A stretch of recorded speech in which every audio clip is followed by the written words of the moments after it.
Good morning, Chair Postman, Member Garrett Bollendroff, staff and guests. The lobbies are open and the recording has begun.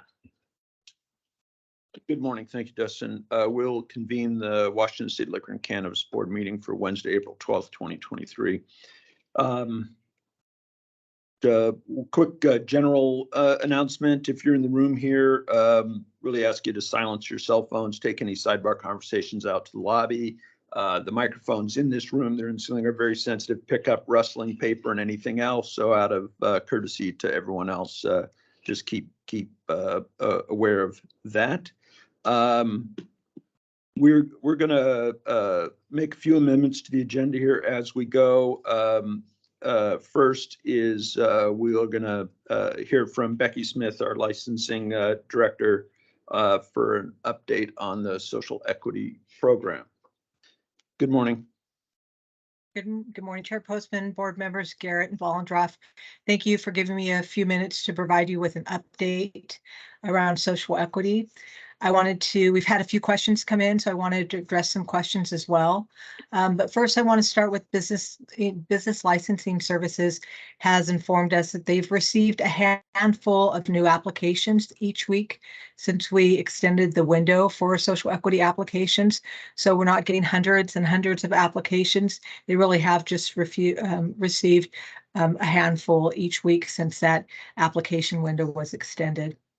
I also want to share that our third-party vendor Ponder Diversity Group, who will be reviewing and scoring the applications, has finalized our application process with a video that provides guidance about how to complete the application. I will share that my staff have been very involved in testing that application, reviewing it, making changes to it. The video will be very helpful to help folks just review that process and guide them through the process. And then regarding questions, we have received a few questions about the number of people who can be on an application. I just want to mention there is no limit to the number of people who can be on an entity. However, 51% of the business must be owned by a person or persons who meet the social equity qualifications. When scoring the application, no matter how many people are on the application, that they will only be able to receive 310 points. So people can't get double the points for a DIA area. People can't get double the points for a felony or an arrest. They can only receive a maximum of 310 points. And then sure. Clarify there. So what you're saying, yeah, you can't exceed the allowable maximum there, but you can team up to reach that level. You can, but you can't get double the points for anything. So right, for instance, but if one person has one piece, another person has another piece, those both could be scored. Correct. Right. Thank you. And then just a reminder, because we keep receiving this question as well, is that a person may only apply one time through business licensing services. If they go into business licensing service and they make changes, that will be their second application. Only the first application will be scored. So again, only the first application will be scored. And then we really encourage everyone to review the social equity checklist. It's very helpful. It provides really clear information about how to prepare for the application, continuing on how to prepare for the application. It provides links to training, videos, helpful tips to understanding the process. And this hasn't changed since it was uploaded in late fall. We do continue to update the FAQs. For the FAQs that are the most asked FAQs, they'll rise to the top because we want to make sure that everybody is receiving the same information. That I really encourage people to check out that website. Again, that whenever a question is submitted to the portal, that our staff respond quickly. They want to make sure that that information is shared because usually people have the same question. So that's all for my updates. I thank you that we have a couple of more weeks until for that application window to close. And again, Ponder is ready to start processing those applications once the window closes. So thank you. Any questions from the board? Okay, thank you for that. Thanks. Our next item up is discussion and potential action on the delegation of authority. And I'll turn it over to Chandra Wax, our Director of Enforcement and Education. Yes, currently in the agency, the board has delegated authority to make decisions on license application denials for cannabis and liquor to the division directors, and tobacco tax and vapor authority still remains with the board. So I'm asking that that decision-making authority be delegated to me to make that decision, so that we would only bring any high profile or serious denials to the board for action. Okay. Any questions for the director on this issue? No. If not, then I'll entertain a motion to approve the delegation of authority regarding tobacco and vapor to enforcement and education. I move that we approve the delegation of authority. And this is Jim. I second that. Great, then that is approved. Thank you, Director. Next item up, we will go to Dr. Hoffman, our Policy and Rules Manager, for general rulemaking timeline update. Great. Thank you very much, Chair Postman. Good morning to you and to board members Garrett and Bollendroff. I'll go ahead and start with cannabis rules in progress right now, starting with the cannabis advertising project. Cassidy is working that project. We do have draft conceptual rules that we are reviewing internally. That'll happen in the next couple of weeks. We have kind of slowed the pace down on that project a bit, given that we have legislation currently in play that affects those rules. So that's Senate Bill 5363 that concerns the size of signs and whether or not local jurisdictions can make decisions about the size of signs on retail premises. So that project remains on track, and we do hope to have a CR 102 to you by early August, with a CR 103 by early September. With respect to the minors on production facilities for cannabis facilities, we do intend to bring the CR 101 to you at some point in May. At this point, it looks like May 10th, so we can begin that project. But I do want to emphasize that that may be impacted, the start date on that may be impacted by whatever legislation that we need to implement as a result of the current session. Quite a bit of rulemaking may come from the current legislative session. So we're keeping an eye on that and hope to bring it forward soon, but it might be adjusted based on legislative activity. And then with respect to cannabis sampling, we did have our focus group on March 22nd. We do have some draft conceptual rules that we're starting to take a look at today. And at this point, Jeff plans on bringing the CR 102 to you. So a proposal in early June with the CR 103 towards the middle of August. Just want to check in on emergency rules concerning social equity application window. The need for those rules expires on April 28th at 5 p.m. So we will bring a withdrawal to you at the next planned board meeting after that. So that would be May 10th. So that's it on cannabis rules. Any questions I can answer there? Good. Thank you. Okay, very good. So moving into alcohol rules. With respect to the class 13 privilege review, of course, the board approved that CR 101 in March. We are on track to bring a 102 to you. So proposed rules middle or end of June with a CR 103 in early August. So work has just begun on that particular rule set. With respect to private club memberships, and that's the CR 101 that the board approved last board meeting. That was triggered by a rule petition. We do plan on bringing the CR 102 to you on May 24th with the CR 103 in mid-July. And then finally, with respect to general rulemaking projects, the cloud storage project keeps moving forward. Daniel's working on a survey that he'll be releasing later on this week, and then we'll be able to determine our next steps in that project moving forward. But under the current timeline, we have a 102 to you by the end of June with possible rules being proposed for rules for adoption on August 30th of this year. And we do have active rule petitions. We're going to speak to 2 of them today. There's a 3rd active rule petition that's asking the board to change a statute by way of rulemaking. I will be bringing our response to that petition to the board on April 26th. So that's the next regularly scheduled board meeting.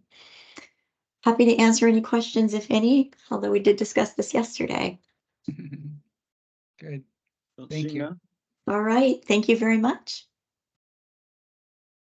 We are still sort of moving around here a little bit, but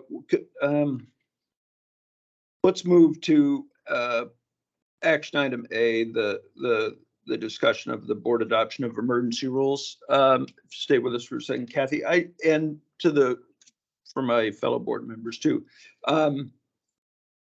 I would propose that we're not ready to adopt this today. So rather than have Dr. Hoffman go through this now, I think it needs another look by all of us as well as key staff. There's questions, I think, about both the area that we're talking about, the extent of what the emergency rules do. We're still waiting on soil testing. So there's a lot of things in the air. And I'll pause there because this, I know, have not, of course, talked to my fellow board members about this. And I don't know that we have to actually vote on a postponement, but we certainly should have a consensus if there is one. If there's not, happy to discuss that. But I would look to my fellow board members here for comments or concerns about putting this off. This is Ali, and I think we should. I think seeing the impact that it would have on businesses, and with all of the comments we're getting in, that we really do need to pause and take a look at everything before we make this decision. So I agree. Good. And this is Jim. I appreciate all the comments that have been sent in. I have read every single one of them, and I concur. I think it gives us reason to just sit back and think about some of the questions that were brought up and give us a little bit more time to think about the final decision. So I concur. Okay, then let's do that. And we will have some follow-up conversations, of course, about any individual questions board members have about this and what we do about that. We also have some meetings coming up with licensees in the impacted area. This will give us an opportunity to hear from them more directly. We also are waiting on soil testing and other things. So I think that it just behooves us to hit pause on that. So I'm going to take that as consensus to do that, and we'll just move that. And then Dr. Huffman, if you'll just bear with us one more chance. I think I want to move the agenda around and go to Director Wax now for the update, though, on what is happening with the pesticide issue. So why don't we do that? And Sounds great. Thank operationally, you. obviously, things are happening and will continue to happen. So I'll turn it over to you for that. Thank you, Kathy. Thank you, Chair Postman. Good morning, Board Chair, board members. I'm here today to provide a situation update reference DDE contaminants found in cannabis from several licensee locations in an area in Eastern Washington.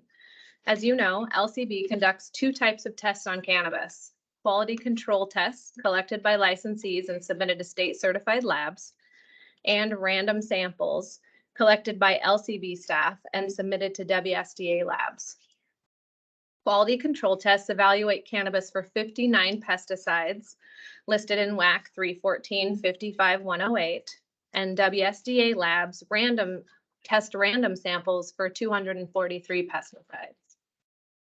On March 1st, 2023, the LCB received 4 results for random pesticide tests showing levels of DDE in cannabis foliage from the WSDA lab.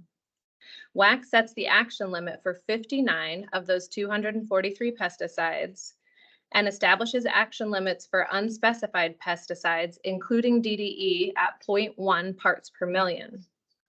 The test results we received were above action limits at 0.17 parts per million, 0.19 parts per million, and 0.23 parts per million. Staff recalled previous test results positive for DDE and reviewed them for a connection. Those test results, received in January of 2023, had been referred to officers for investigation and reflected DDE levels above action limits at 0.15 parts per million, 0.18 parts per million, and 0.23 parts per million. Further research into tests conducted in the immediately surrounding area identified 2 September 2022 samples with DDE results above that action limit, and both were at 0.14 parts per million. While we were conducting this research and looking into these tests, it should also be noted that other test results came back from this area during the same time period containing DDE at less than action limits, specifically 0.079 parts per million, 0.009 parts per million, 0.036 parts per million, 0.066 parts per million, and 0.077 parts per million. And one test had no evidence of DDE. LCB consulted the Department of Ecology to review cleanup locations in the region. We requested and received historic results with DDE detections from the WSDA lab, looking at any DDE detections we'd received over the past few years. 8 of the 9 additional detections of DDE were traced back to the same area that we've identified. That area is defined as a 5-mile stretch of land along the south end of the Okanagan River, just north of Lake Pateros. These pesticide samples were collected between 2019 and 2021 and include cannabis foliage and concentrate. 3 of those results were below action limits and 5 were above action limits. In both of those sample situations, in 2020 and 2021, similar to what we just did last week, an admin hold was placed and a licensee-initiated recall was conducted. On April 5th, 2023, so Wednesday of last week, we received a toxicologist report calculating the risk threshold for DDE, DDD, and DDT at the reported 0.1 parts per million action limit, with a cumulative cancer risk in excess of 1 excess cancer case in a population of 100,000 individuals. On April 5th and 6th, I worked with LCB staff, the Department of Ecology, the Department of Agriculture, and other advisors to develop a plan considering public health and safety, communication with our licensees, consistency with rule and past incidents, and the overall well-being of the industry. The plan included taking the standard action for pesticide failure to protect consumers, to include placing admin holds, requesting a licensee-initiated recall, and requesting product distribution records. The plan identified steps to notify nearby licensees of the potential pattern identified by a review of data, as well as request distribution records and soil, water, and product testing of each licensee in the identified area. Finally, the plan identified the rules and policy team's intent to develop an emergency rule and initiate long-term rulemaking to work with the industry and subject matter experts to address future concerns about DDE, DDD, and DDT in cannabis products. On April 6, last Thursday, an LCB captain called each of the 5 licensed locations with 2023 samples revealing DDE levels to inform them of the test results, admin hold, and request for a licensee-initiated recall personally. Upon conclusion of each of those phone calls, I sent an email to each licensee informing them of the same. In addition, an email was sent to the 13 other licensees in the area to let them know about the recent DDE findings and the intent to conduct product testing and soil and water testing with Ecology. After we contacted the 18 impacted licensees, on April 6th, the LCB communications team made sure a detailed message was shared with licensees, legislatures, officials from the Okanagan area, local public officials, and stakeholders. Between April 6th and April 10th, we located and purchased on-shelf product from the 18 licensees and delivered the product to the WSDA lab for testing. Lab results from these tests are expected within 7 to 14 days. In addition, LCB staff are setting up 4 meetings that will happen over the next few days, one with our state certified labs, one with impacted licensees, one with our trade associations, and one with partner agencies. On April 11th, yesterday, LCB staff visited each of the licensed locations in the impacted area to conduct product testing. Samples were collected at 7 of the 18 locations. The other 11 locations didn't have any material on site. WSDA estimates expedited test results for these products to return within 7 to 14 days. LCB was accompanied by Ecology yesterday to collect soil and water samples at all 18 locations. Test results for water will be returned in 7 to 14 days, and the test for soil will be returned in approximately 30 days. While on site yesterday, staff was able to confirm recalls conducted from 4 of the 5 licensees with samples testing over action limits for DDE in 2022 and 2023. We will focus our efforts in the coming days on ensuring the contaminated products are properly recalled. At the same time, the board will consider emergency rules and long-term rules to consider how the industry can safely move forward with the information from testing. We recognize the significant impact this has on licensees and the risk this poses to the public. We are acting responsibly, swiftly, and intentionally. Our goal is to ensure cannabis products are safe and licensees and stakeholders are informed as updates are available. Okay. Great. Questions for the director? No, I was going to say thank you for the very detailed process. And I'm looking forward to seeing what comes of this once we get results back and meet with the people that's involved in this that's going to be impacted by this. So thank you. And, you know, even though we have postponed action on the emergency rules, you still obviously have existing authority for testing that we need, administrative holds if necessary, and those is correct, and Yeah, we'll the continue to action- do all Yes. The action we've taken this far is where we have confirmed DDE. We've placed holds so we can get a good idea of exactly where the DDE is and make sure that the cannabis products that our public is consuming are safe. that. And testing of products, you know, you've mentioned recalls, so there's some effort here to try to find those. Do we know what is in the product that's on a shelf? If there We is anything? We'll know in the next 7 to 14 days. That's in that Mhm. category, okay. And the recalls, you said 4 or 5 in the impacted, of the impact licenses, correct? Mhm. What's the sense of the 5th? Is that? That's something we have Matter a of meeting time? today to Okay, work out. great, Yeah. okay, good. And these again are voluntary recalls where we've asked them. We've asked them to to do initiate this. a recall, right? And so if that didn't happen, I would need to bring to the board, my understanding is I would need to bring to the board a request for a board initiated recall. Okay, all right. Just check, other questions from the board? This point? No questions, but again, thank you for the information and the transparency in what we're doing here, I think is really important. So thank you. Thank Great. you. Okay, thank you. Okay. Back to Dr. Hoffman.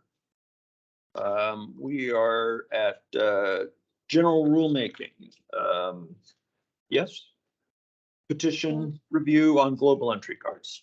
Absolutely. Thank you, Chair Postman. And again, thanks for the opportunity to meet with the board today to go over this request for petition for adoption of an amended rule.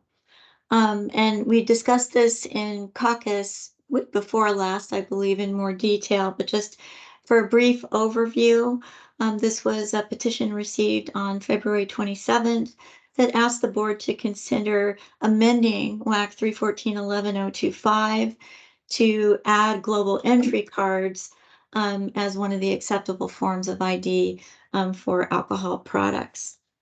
And so the issue before the board today to consider is whether we should initiate rulemaking to consider amending that specific WAC to add global entry cards to the list of acceptable forms of ID. The board does have the statutory authority to engage in this rulemaking, and I think we spoke about that last week. Briefly, rule background.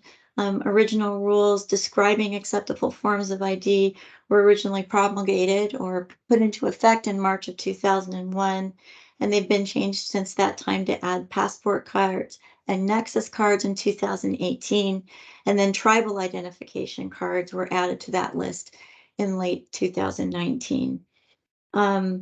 There is a little bit of a difference between global entry cards and the Nexus cards. I go into that in the analysis that I provided you. Well, and we've discussed that already, so I won't go into that here. With respect to divisional, interagency, intergovernmental impacts, licensing has noted that they don't see that there's going to be significant impact to their division if the board contemplates rulemaking in this space. Enforcement and education offered that it would also, they're supportive of the change as well. It wouldn't impact their operations, although they do note that there's a risk in approving more options for acceptable forms of ID. It does add a little more responsibility to a clerk or bartender who might actually accept a counterfeit or fraudulent form of ID in this space. There were no feedback from finance or IT because clearly this doesn't impact those divisions. Public health and prevention shared many of the concerns that enforcement did, but that was the extent of their concern. In terms of interagency impact, really no impact to Department of Health, Labor, or Industries. With respect to intergovernmental impact, tribes will begin utilizing similar cards in coming years. So this change poses no concern to them at this point. There is a bit of DEIB and social equity impact to consider. This does broaden the type of ID that we accept. So that's, I think, contemplates sort of the DEIB and social equity landscape. So any questions there before I move into options? Okay, so the Kathy, first option. I'm sorry, Sure. Kathy, I do have just Yeah. one question. I just want to make Please. sure, I heard the concerns about potential fraud or fake IDs, if you will. I just want to make sure there's no other additional risk aside from what we would normally get with driver's license or other forms of acceptable ID that I'm missing. I don't think there are, Okay. Board Member Vollendorf. I think it's the same sort of risk that we assume when we're contemplating the forms of ID that we already accept, if that makes Great, sense. thank you. Yeah. You're welcome. Thank you. So 3 options for the board to consider, and of course, these are consistent with statute. The first is to deny the petition at this point. It may unintentionally, risk there is that it may unintentionally exclude a type of acceptable form of ID that's already identified in rule. And that's, clearly the global ID card. And because it's so related to the Nexus card. The second, a benefit, I would say, is to maintain current alignment with tobacco and vapor law pertaining to acceptable forms of ID. And I'll talk about where there's a bit of a gap there in a moment. So that's option 1. Option 2 is to deny the petition and offer an alternative approach. And there is some risk in just issuing guidance. Guidance can be sort of salient, I guess, is a fair way to say it. And it doesn't really provide the sort of regulatory predictability that certainly our licensees are interested in having in this space. And it also may allow a particular activity to occur before it's expressed in rule. So that's in an instance where it might issue an interpretive or policy statement that sort of almost acts as a stopgap until we can get to rulemaking. So that's one option. That's the second option. And the final is to accept the rule petition. And there's always risk when we accept a rule petition that the request may not ultimately become rule. Additionally, if accepted, making this change in the alcohol rules may set different standards for alcohol and cannabis than tobacco and vapor product rules. And that's because forms of ID are discussed in vapor and tobacco from a statutory stance, right? Those standards are set in statute, whereas for cannabis and alcohol, they are not. So we'll have to do some adjustment there or some alignment there to bring those to bring alignment to those rules. And then a benefit of going into rulemaking at this point because it adds an additional option to the existing list of acceptable forms of ID that recognizes both US and international citizens beyond what we do right now. So I will stop there. Happy to answer any questions. Any further questions on global entry? No. Somebody have a motion? I make a motion that we initiate rulemaking to add global entry to the list of approved identifications. This is Ali. I second that. Great. I approve as well. All right. All right, thank you very much. And moving on, we have another petition review and consideration, this time about allowing wine lockers in restaurants. And Jeff Kildall, there you are, Mr. Kildall, go ahead. Yeah, thank you, Chair Postman. Good morning, board members Garrett and Vollendroff. Thank you for this opportunity to present a request for creation of a new administrative rule. This morning, I'm presenting the agency's response to a petition for rulemaking received on February 23rd, 2023 from Rachel Escal of NGMA Group. The petition requests creation of a new rule section in Title 314 WAC to allow restaurants to offer secure wine lockers so that customers can purchase wine in advance of consumption and keep the wine they have purchased in storage lockers at the licensed restaurant premises. The issue before the board with this petition is consideration of whether the board should initiate the rulemaking process to consider creating a new rule allowing restaurant licensees to store bottled wine owned by individual patrons in secure lockers on the restaurant premises for later on-premises consumption. Under the requested rule, installing a wine locker would function to allow a restaurant to offer a service to securely store wine already purchased by patrons at the restaurant for future consumption. As noted by the petitioner in previous contact with the agency, the locker service would only be available for privately owned wine that was originally purchased from the restaurant licensee.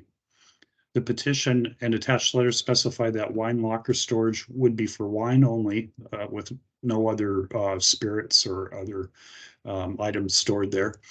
And it notes that the privately owned stored wine could only be served to the patron by the masked certified restaurant employees that are accustomed to following usual wine service practices.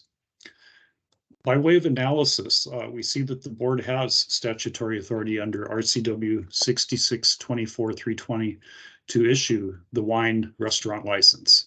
And this is the license that allows the restaurant to sell wine at retail for on-premises consumption, usually with a meal.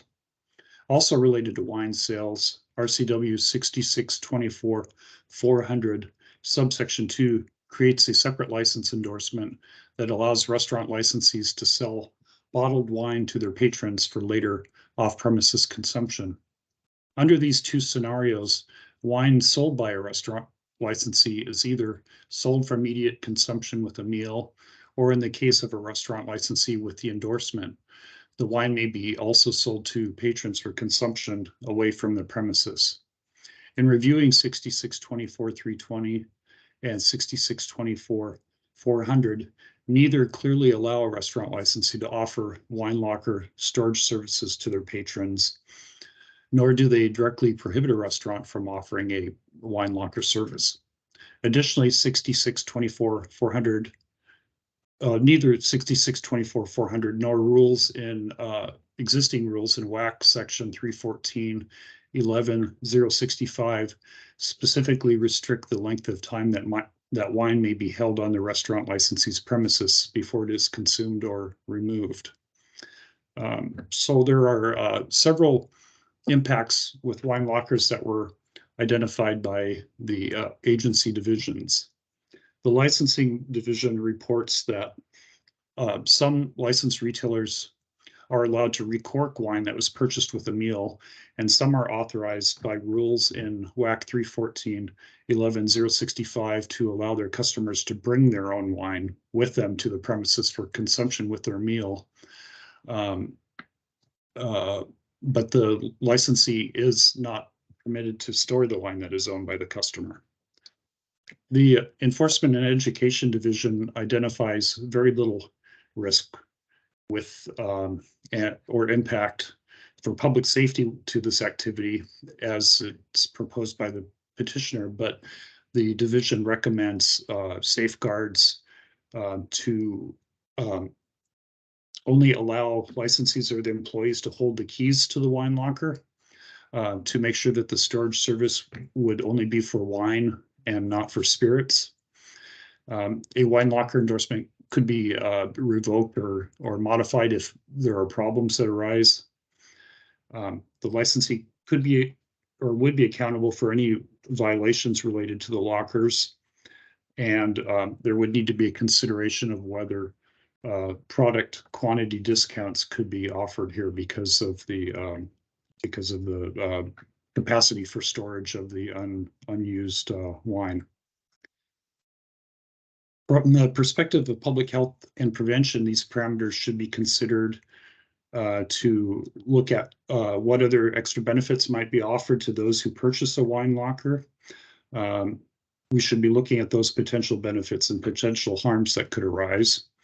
And also from public health and prevention, we have the question that while servers should ensure that overservice doesn't occur, it may be more difficult to prevent someone from consuming wine that they've already purchased and stored on the premises.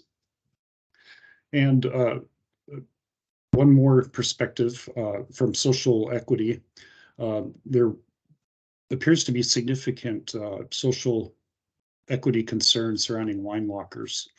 The request to allow wine locker storage could be seen as an expansion of liquor rule privileges to benefit only the restaurant patrons who have the means to expand their options for consumption at the restaurant. Restaurant licensees are already permitted in WAC 314-11-065 subsection 1B to allow their patrons to bring bottled wine they already own with them to the restaurant, but this privilege most likely benefits only a small percentage of overall restaurant customers. So I'll stop at this point and ask if there's any questions so far before I proceed to potential options for this petition. Yeah, thanks. And we may be aware of the options. I'm not sure we'll have to go on. Any questions from the board on this?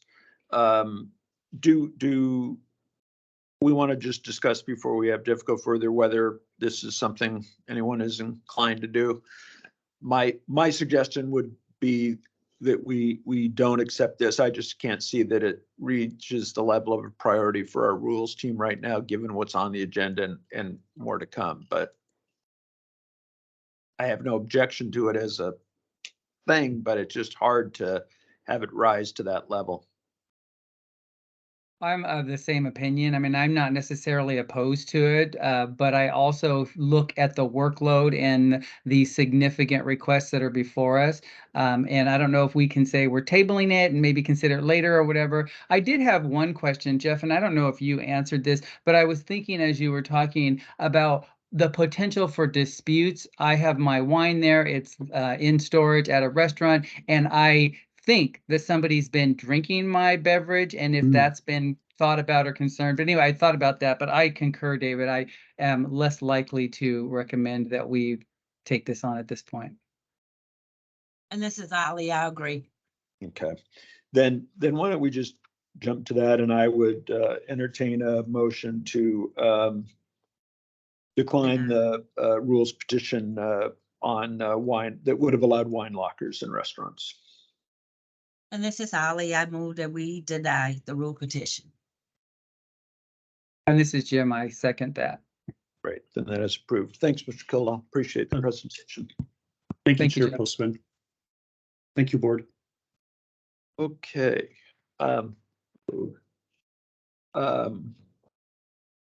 We are to public comment. period of the meeting. I want to just give a couple of general notes before we get to that. Everyone who signed up will have 4 minutes to speak. When it's 30 seconds left, Dustin will jump in and remind you 30 seconds left. At the end of that, we really want you to stop. We will try to enforce that across the board. We have a lot of people signed up today. There's over 30, half from one company. We will be here as long as it takes to hear from everybody. But you can submit comments in writing if you would rather. If you don't want to wait through that, and the board will read those. And of course, you're always allowed to step up and second what you heard from somebody before. But again, we will be here as long as it takes to get through the list. We have people both online, quite a few online, and some in the room here today. Ask that you limit your comments to LCB business as much as possible. Refrain from personal attacks or going off topic into things unrelated to what we're dealing with at the LCB. I will step in and mention if I think somebody has wandered too far. I'm going to ask people to really be quiet in the room here as well, for both speakers who are in the room or virtual. It's easy for people to be distracted by side conversations or chatting in the room because the microphones pick this up really sensitively. If we have any disruption, we'll just pause the meeting till we can clear that. All our meetings are recorded. It'll be available online later today. I think that's where we're going to start with the people who have signed up virtually. It may take a second for Dustin to find you in the list of people. So when I call your name, give us a little patience. We'll be a little patient with you so you can unmute if you need to. And we will start the clock when you're able to start your comments there. The first person signed up today is Christopher King. Oh, Ollie, I'm sorry, you've got your hand up. Thank you. I was just going to say, and I don't know how this worked, but if the majority of the folks that was signed up based on the emergency rule that we table, we give them an option to say whether or not they still want to speak today or? Oh, yeah, of course. If anybody signed up and chooses not to, you can let us know. You can do it another day. Totally up to the person who signed up. Yeah, thank you. Okay. Mm-hmm. Ollie. Okay, Christopher King. Good morning, Chair. Christopher King registered to speak, but is not online today. Okay, Jim McCrae.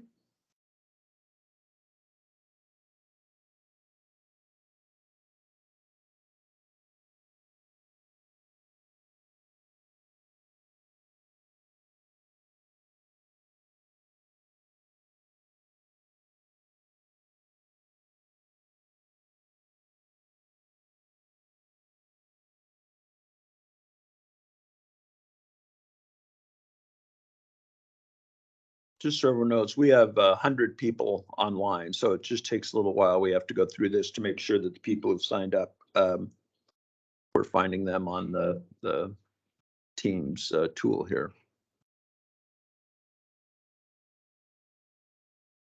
Okay. Good morning, Chair. Yeah, we do have a lot of people online and a lot of people registered to speak.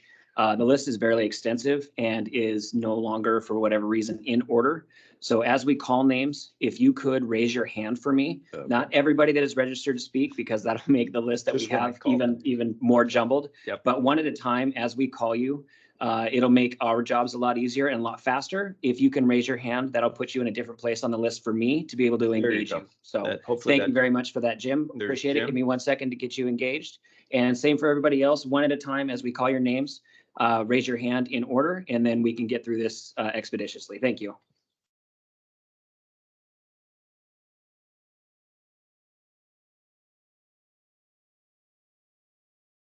Sorry, I just muted. Can you hear me? We can, yes. Good morning. Good morning, Chair Postman, board staff, and attendees within the room and online. Thank you very much for doing what you've done today. I submitted my testimony earlier in writing. I don't really have much to add to that, so I'm going to go on a slightly different tangent today. This is very likely the last time I will address the group as a group in the context of a board meeting. So it's been a nice 7 years of doing that, but I think I'm done with this.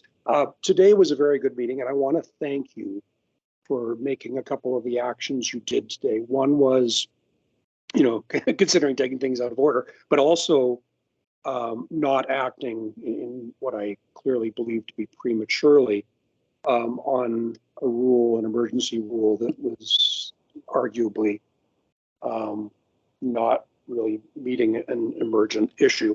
I would very much like, if possible, to get a copy, or if you could make available a copy of the toxicity report that Chief Wax mentioned as being the instigator of doing these things between the 5th and the 6th of April.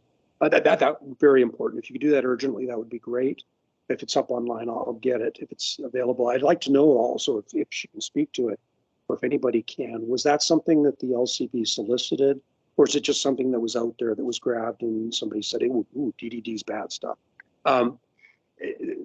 Thank you as well for reaffirming my faith in this emerging new board. I think you're all confirmed now. If not, I hope you are soon. I had lost faith in the board, to be frank, and that was the old board. I have felt good about the board since you joined it, Chair Postman, and I've really felt better as things have progressed beyond that. And I'm so glad to see Holly back for another term. I think she's done some good stuff, and it'll do your jobs. And today you showed me that you are willing to question. You are willing to. You're not a rubber stamp, and so thank you so much for that. I really do hope I get an opportunity to speak to you each, you probably individually, given the way the rules work, but over the phone or something, or even in person over maybe a beer or a wine if someone's not stolen all your wine, Jim. I am the other Jim that worries about that happening, possibly irrationally. There's 3 topics I do want to talk to you each about, not today, but just if I can. One is transparency and the Sunshine Act, and as that relates to the public records function within the agency. Chair Postman, I would love to speak with you about that. Another one is, and it's a learning I took from the Garza thing, where I made the mistake of interpreting salary data. And, from that, I've got some evidence. It's something that I have a question on, which I'd like an answer to before I start spouting off on my blog about it. And it's probably best with either Ollie or Chair Postman, but it relates to a pretty strong suggestion of ethnic bias in hiring and positioning practices within your agency.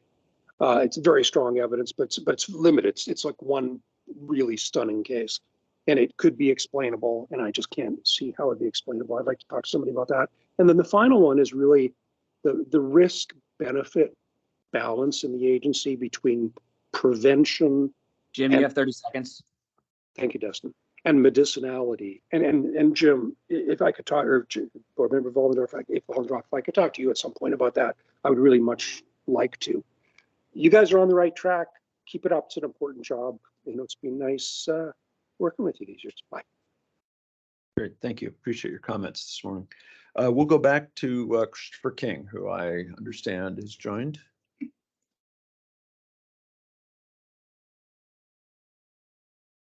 Is his hand raised?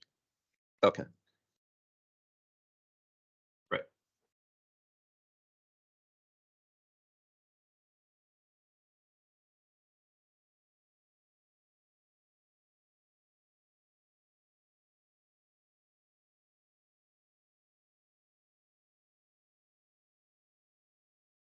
Hello? Good morning. Oh, great, because I'm here. I'm definitely here. All right. And I know a lot of times Sammy Sod complains that happens to him when he signs up and then you guys don't call on him. But yeah, so anyway, guys, yeah, wonderful. Great to see you. Great to see you. I want to talk today about solidarity, what that means. Okay. Because the other day I got some people who I used to work with telling me I'm crazy and this and that and the other, and I'm an attention hound and all this, that, and the other. And I responded, I said, wait a minute, let's talk about solidarity and who the real civil rights leaders who, you know, what have people done? Like, you know, the Seattle Mayor, Bruce Harrell, he touts himself as a civil rights attorney. I don't know if he's ever won a civil rights jury trial for people. I have, white and black. All right. So, I mean, I talk about results and reality. Okay. And in reality, I'm going to refer you to an old story, Jerry Doyle. Jerry Doyle was a client of mine back in the late 90s in Columbus, Ohio. See the title there? You Can Fight City Hall. That's not true so much anymore. But back in that day, when we still had real alternative press covering things, all right, they would cover my cases. Jerry Doyle was a person who really angered the establishment. He's an original pamphleteer. And he would go out and he had a newsletter, and he worked at a senior home where abuse was happening, and he criticized the government because the city council would pay for the Ku Klux Klan to march in and pay for that, and he didn't like it. So it's his constitutional right to come before them every board meeting and say the same exact thing if he wants to about that. But they cut him off and did not let him speak. So I sued the heck out of the city, and they made it go away, okay? Because the government has a certain solidarity that you guys enjoy too, all right? It's in your media contacts, it's in your judicial contacts, it's all there. And basically, the government, the federal court found a way to make it go away and say that he wasn't, his rights weren't violated. But then naturally, you know, after that, they never did that again. They would call him to speak because I sued him, all right? I remember my girlfriend even made city council cookies one time, and we got that on video. It was a hoot. Anyway, here's the deal. Our solidarity as people will not be compromised. We may have some infighting here and there, and that happens. Some of us may go by the wayside. I don't know, that happens. I'm not going to name names. But what I will say is this. I knew that I would fall on a sword for Jerry Doyle, and nothing was going to back me off of my position.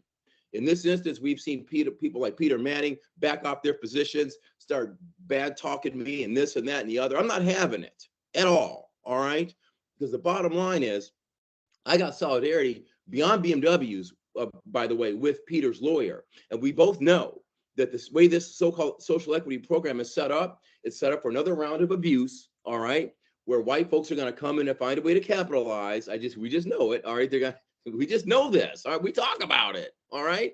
So we have that kind of solidarity, the same way that you have the solidarity with the media, knowing that only certain people are going to get on your so-called social equity stories, all right? They're not going to contact us. When they contact Aaron Barfield or me, they disappear. Poof. You know, and I look back and, you know, I mean, I worked for a daily newspaper, edited weekly, and Postman, you know, you were a daily journalist at the Seattle Times. They no longer Christopher, you have 30 seconds. Thank you. Okay, so that's an implicit solidarity that you guys have, all right? And I'm telling you that there's enough of us out here who are here to tell the truth. And it's like this. Again, Hawkins School, Professor Pickering. What is truth? What is worth knowing? And how do we go about making value judgments, okay? In those three things, I am fully confident in everything that I do, in everything and everybody around me. We are confident in that. And history will reflect. Christopher, that's your time. Very good. Thank you. Goodbye. Thank you for your comments. Yep. Next up is Sammy Saad. Mr. Saad, if you can raise your hand so Dustin can find you. Give you a second to do that.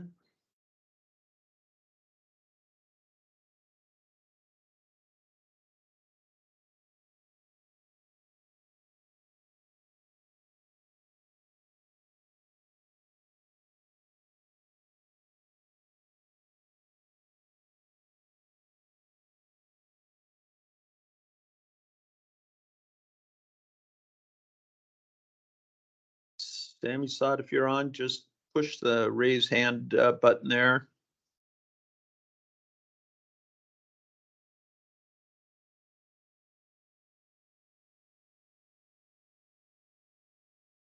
Why don't we see if the next speaker will raise their hand? Burl Bryson.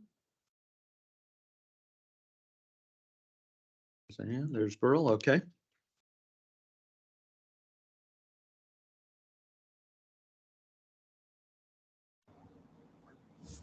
Can you hear me now? You bet. Go ahead. Okay. Well, I can get my camera on here as well. So thank you very much for the board. I appreciate the time to address these issues today. Thank you for making the decision that you did to wait a minute and gather information, meet with the stakeholders, and also to observe the science on these issues. I'm very interested in seeing the C of A's that we do have for the positive tests that Ms. Wax talked about earlier. Hopefully those will be made to the public. Any information that needs to be redacted as far as farms, that's fine, but this information should be made available to the industry. I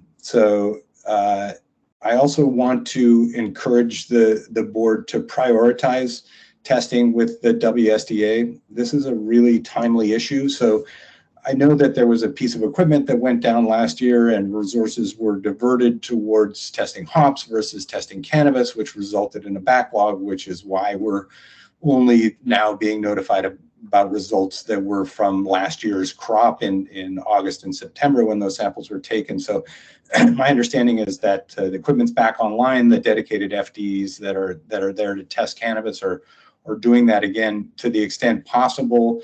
Any additional resources or monies to the WSDA to get them to prioritize this cannabis testing now versus other products when, obviously cannabis funds were diverted for testing other products. Let's have the priority be getting these products tested as soon as possible for public health reasons and also for the companies that are involved, the licensees. I would also like to encourage that funds be made available for at least the two preeminent 502 labs, Confidence and Medicine Creek, to be able to spin up a testing program as well. I understand that it will take some time and certainly some dollars for these private labs to get up to speed in testing. And I think those funds should be made available by the board to allow these labs to get up to speed as quickly as possible for testing DDE. The public should be, and DDD, the public should be, should be aware, and I think all outdoor crops in the state should be tested for those as part of the 57 pesticides that are regularly tested, and all 502 labs should ultimately be online in order to be able to test for these chemicals, ensure the public that the product that they're consuming is safe and free of these chemicals. I would also like to encourage the board to follow the science, to work with WSDA, the Department of Ecology, and make good decisions as far as that is concerned. Let the science rule, let the science dictate the actions that are taken. My understanding is that the FDA standard for inhalation of tobacco products containing DDE is set at 0.4 parts per million.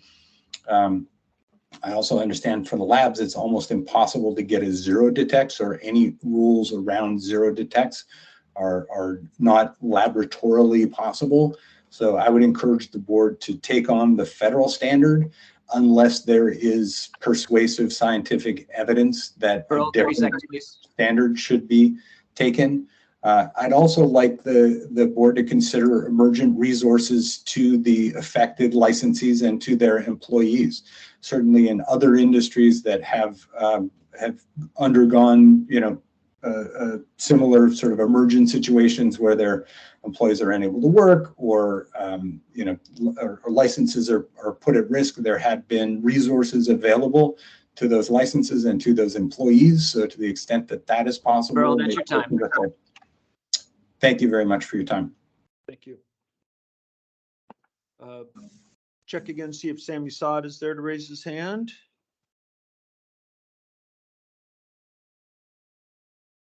I'm not seeing that. What about Gene Haney? You'll click your raise hand. There you are. Stand by.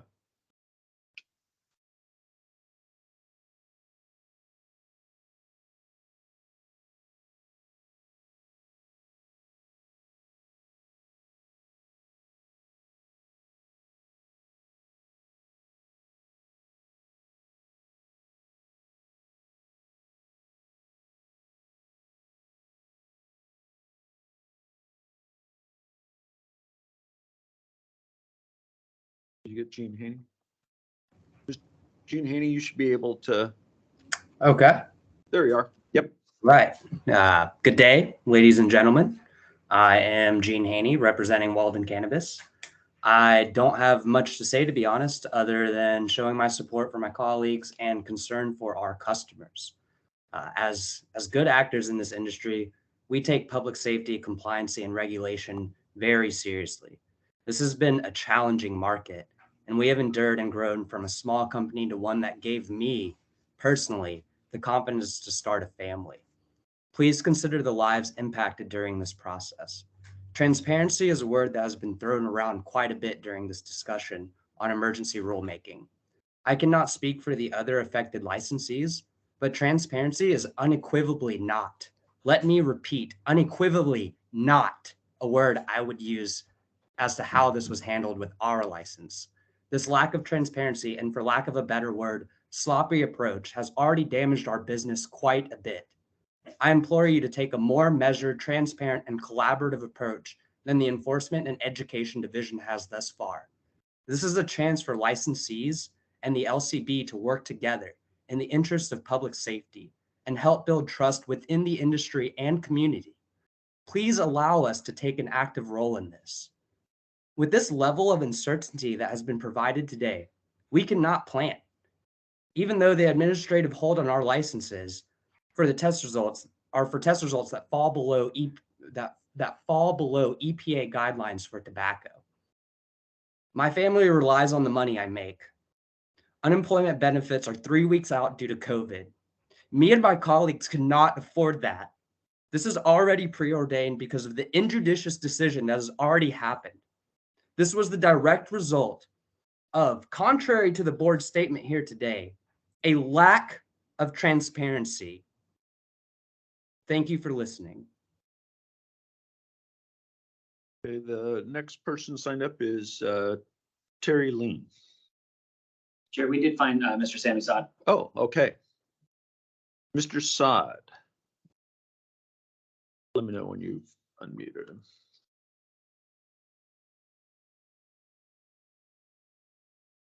Okay, Mr. Saad, you should be able to go ahead.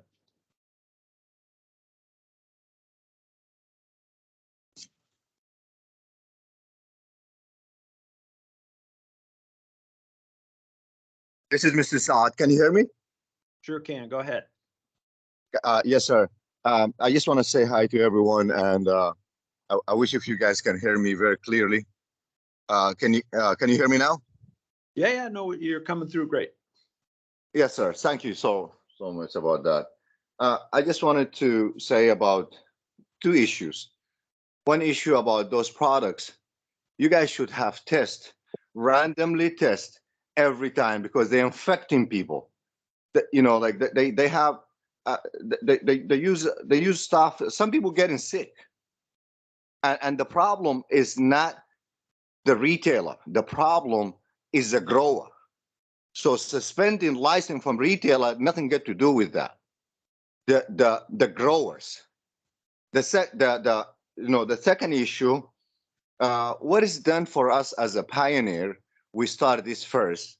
I am one of those people, my community, and I just sent yesterday, I sent Justice for African American Folks out of Washington Cannabis. That's a petition going online. And it's my pictures there, my community is there, Sherry McLean, Jennifer from the city of Seattle, all the social equity groups is there. We're just looking for fairness. We are not hating anyone.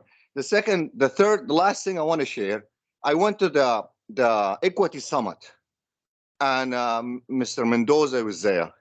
I've been disrespected by Joyce and the people they have the event, and I physically attacked, and I reported to the police. I'm physically attacked there by a guy. They was one of their friends. They was hiring him, making himself as a security. I've been very disrespected. The whole community seen it. I don't know. I'm not an enemy. I have a license. My license is being taken. You know, I've been in the cannabis industry since day one. It's not fair. It's not fair. I am the only Muslim in there. I am African. I am not African American. Not separating myself from African American. We all black, but the black is a big community. And we have to recognize that. We have to recognize the people who start this first. It's not fair when I see I'm not myself is there. I already apply like everybody else. And I fit the program in every single thing I'm telling you guys today. I have convicted felony with me on my license. And people live in a designated area. So I meet everything in that program, and I'm a previous owners. I want to see what's going to happen at the end. I fit the program exactly because I have a lawyer, set it up exactly. Fit the program more than 100%. It's just not fair if we didn't get.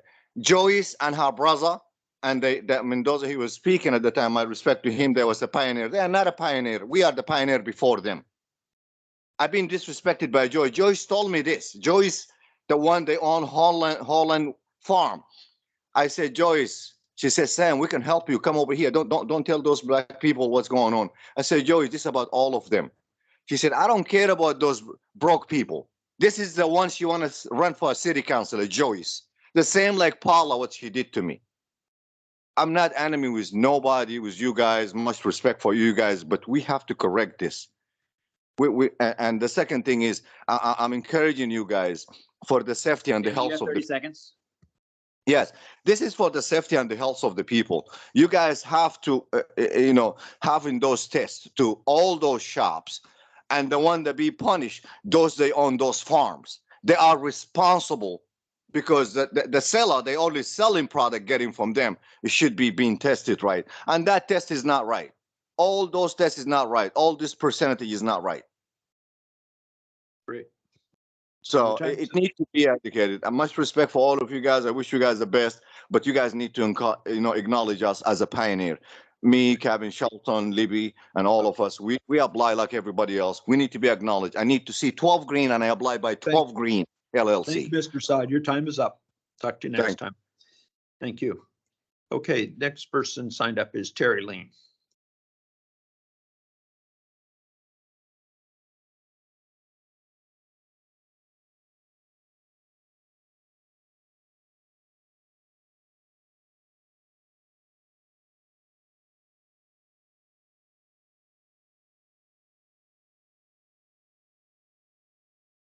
If you're on, Terry, raise your hand.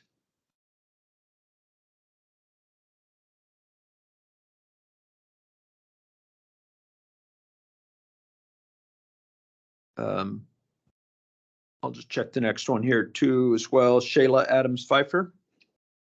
You're there and can raise your hand.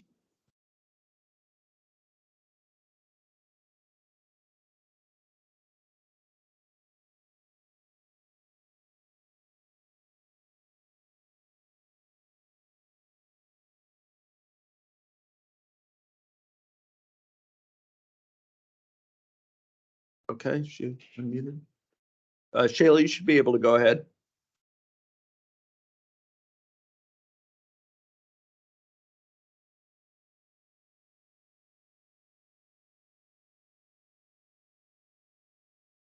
Shayla Adams Pfeiffer, you're unmuted at our end.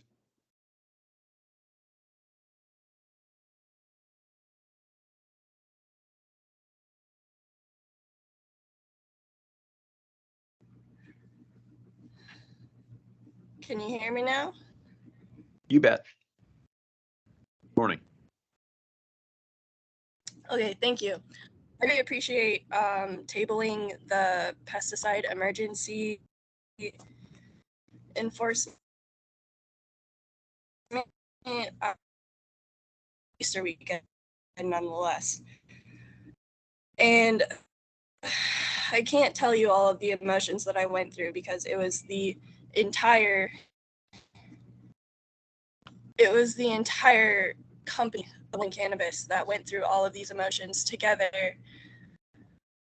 We thought we were shut down, we were coming back, and which is almost scary. But all of the evidence that we've seen and that you have provided us have shown the chemical that is showing up is not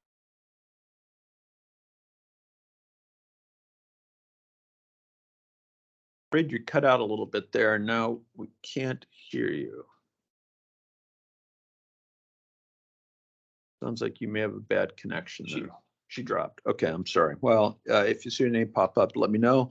Second call on Terry Lean. Or Corey Bittner.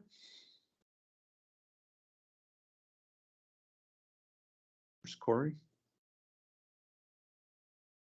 Okay, Corey, you should be able to go ahead. Hi, can you hear me? You bet, loud and clear. Good morning. Morning.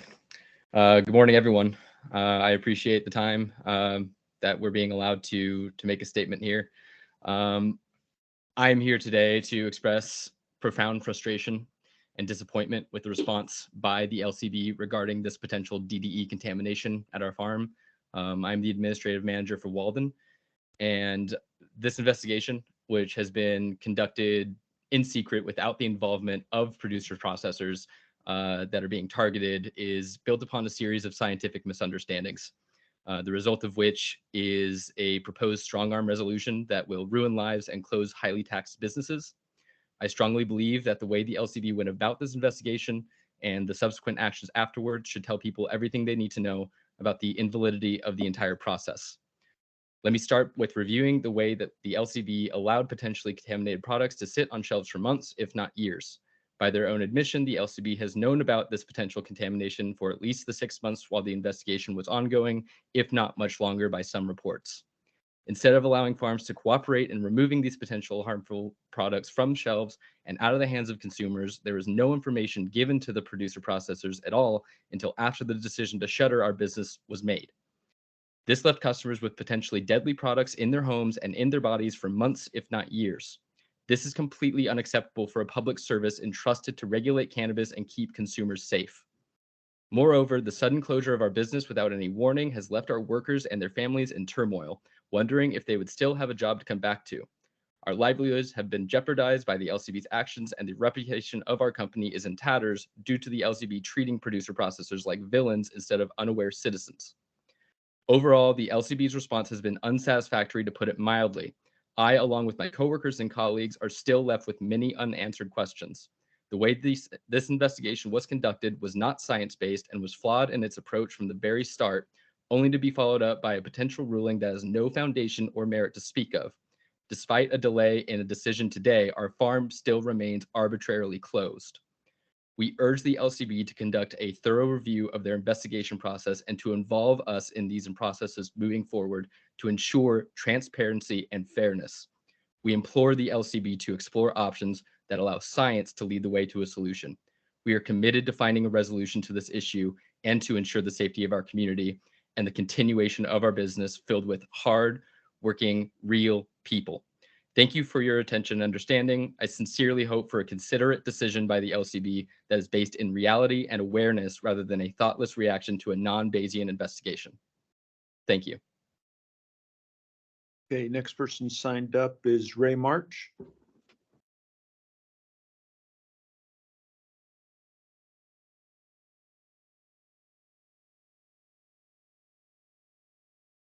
Okay, Ray, you should be able to go ahead.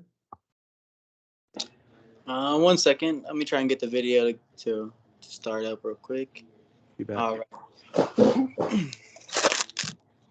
Good morning, board members and fellow supporters of the outdoor industry. I just want to say that the effect of this untimely decision as far as how the LCB is handling this, it's causing people to have to file for unemployment, and unemployment for all the COVID things going on right now is uncertain on its own too. So people have to pay their bills, and people have to take care of their families, feed their families, and they do this by being employed by these farms. And I want to support Walden Cannabis because they have helped me and my family personally by paying what needs to be paid and just allowing me to work daily in and out with good people, and good intentions. I'm trying to grow cannabis that is sun-grown naturally, trying to feed the ground the best organic practices possible. And we're getting penalized for prior practices that have been promoted throughout history, as far as like before before the DDT and all that was taken down and gotten rid of because they figured out what the damages it has done. It was promoted, widely promoted and used throughout many farms and orchards, not just for cannabis, because cannabis was illegal at the time. But it's amazing that the ones who are trying to repair the damages and not use these chemicals are the ones being affected by it today. And I just hope that the LCB and farms that they're looking after can work as a team and work alongside each other instead of against each other. It's uncalled for, And it's surprising that they're not even taking into consideration that the lives of the people that they're affecting with these just untimely decisions. There needs to be more information, more transparency, because it's just not going to work out. People are going to constantly look at the LCB as an enemy if they're not going to work alongside each other. And that's not what nobody wants. Everybody wants to just get the job done that the best way they can and just work together by just, communicating and just being understanding and trying to follow the scientific guidelines on what has been used in the past as far as tobacco and all the other crops that are out there.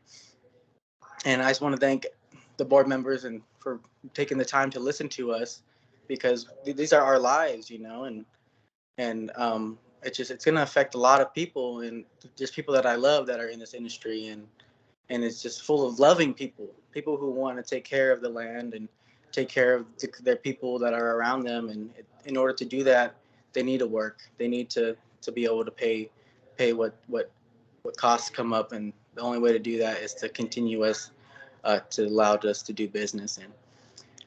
And I hope that we can figure something out, because I'm currently on unemployment and it's not something I planned for, not something that was out of nowhere, and it's not something I wanted to do, but it's something that I was forced to do.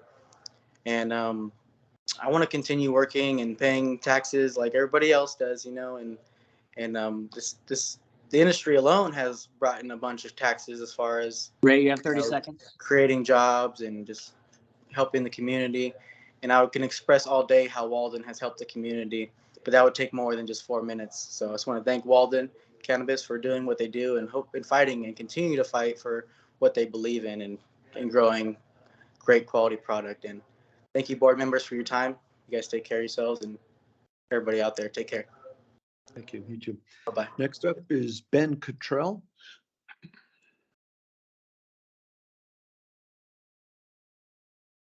You are.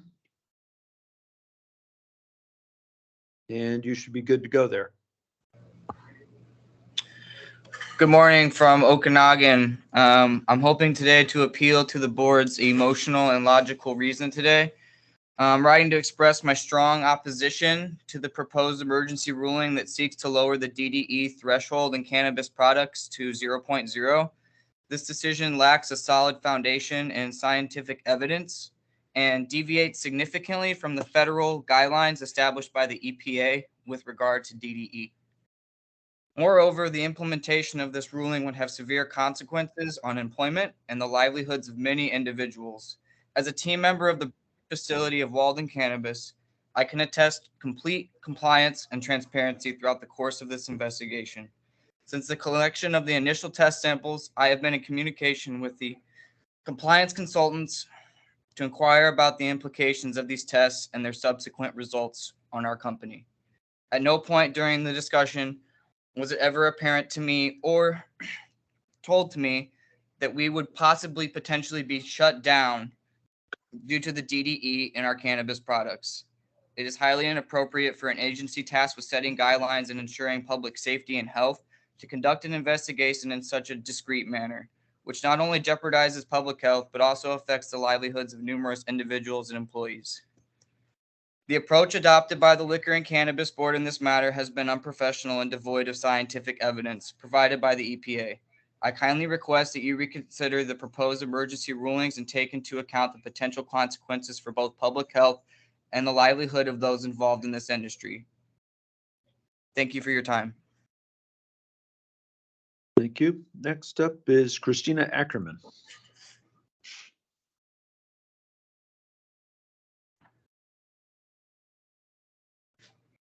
You'll raise your hand. Dustin will find you.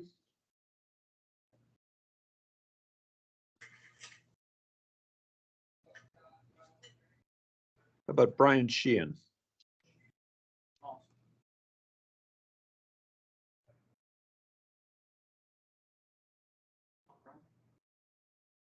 Brian Sheehan or Christina Ackerman, if either of you there, you can raise your hand.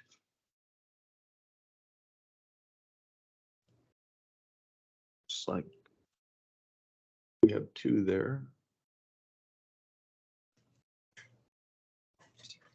Okay, Christina, you should be able to go ahead now. Thanks.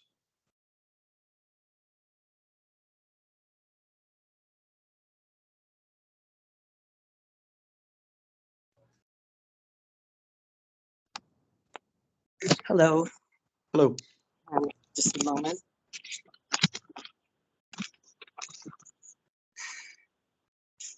My name is Milo Ackerman. I work at Walden, a small but closely knit company of cannabis producers. However, the statement is done from my own perspective, and none of the views I display will be on behalf of the company, but rather in interest to save the family that I found in this company. According to Dante F. Placido and Charles C. Lee of the USDA ARS Western Regional Research Center, cannabis shows tremendous potential in removing harmful contaminants from the soil. Despite this amazing ability, cannabis plants are still displaying amounts far below limits set for tobacco by the EPA. If cannabis cleans the land, it seems counterintuitive to put laws in to stop it from being produced in areas that need to be cleansed. We can only benefit from the land having less and less of this as generations go on, especially when considering Walden, who uses beneficial insects as their pesticide. Why would you financially devastate those who are doing the work that will even remove the need for this regulation at all in time? This farmland is necessary. If you shut it down, you will only be dealing with it later and in a different item, but that item will be far less easy to regulate. Furthermore, you sat on information for years. Who does that protect? How is that transparent? You'll also be putting 50 people in my company alone out of a job. That's already $80,000 a month in unemployment payouts, none of which will make its way back in the economy because we will just be living to survive. Not to mention the thousands of dollars in investments and crops lost, the thousands of dollars that taxes that don't go back into the economy, destroying perfectly consumable cannabis. This will affect small businesses, real people, the greatest of all. Very recently, we experienced what we thought was our last day together. I watched tears fall and turned my eyes in respect from long hugs while also indulging my own. I cannot describe to you the joy I had upon being able to come back into work, even after such a short time, to see the wall behind me plastered with pictures of animals and children. These people are real. They are tangible. If you must take action, I beg of you to not ruin lives and dreams, but to set the level reasonably. Let consumers be aware of the risk and make their own decisions as they always have. Sylvia Kay on Fair Trade Cannabis said, the focus of Fair Trade Cannabis must be to empower small and traditional producers in the cannabis trade based on a number of first order principles, market strategies, and public policies. Crucially, growers must be enabled to advocate for appropriate frameworks and interventions. This is what all of the growers are saying. Thank you. Thank you. Brian Sheehan.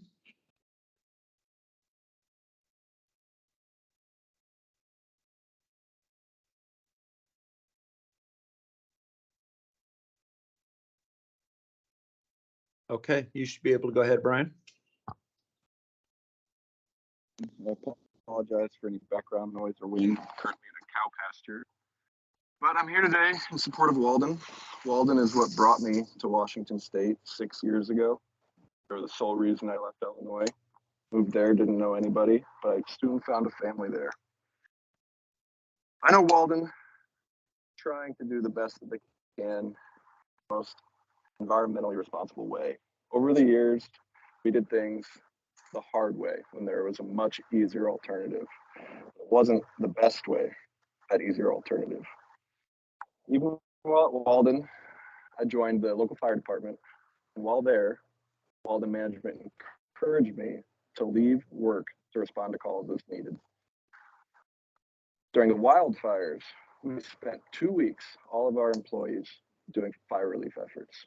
And Walden paid us through those 2 weeks to do those relief efforts. There are multiple news articles written about it that you can find with a quick Google search. All of this is to say that I know Walden's management and team wants to do the best thing. They want to work with the LCB to find what's right. I encourage you to keep listening to the people. Look at the science, look at what the federal government has outlined as far as tolerable levels. And just try to do the right thing. Think of the tens and tens of people just at Walden alone that are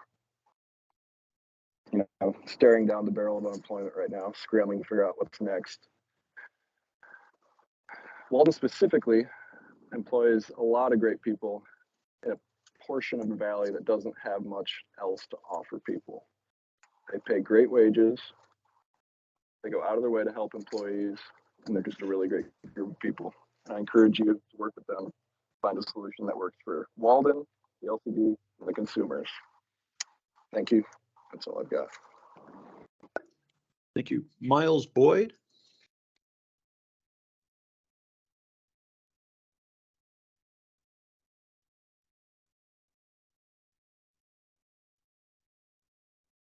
Okay, Miles, you should be able to go ahead.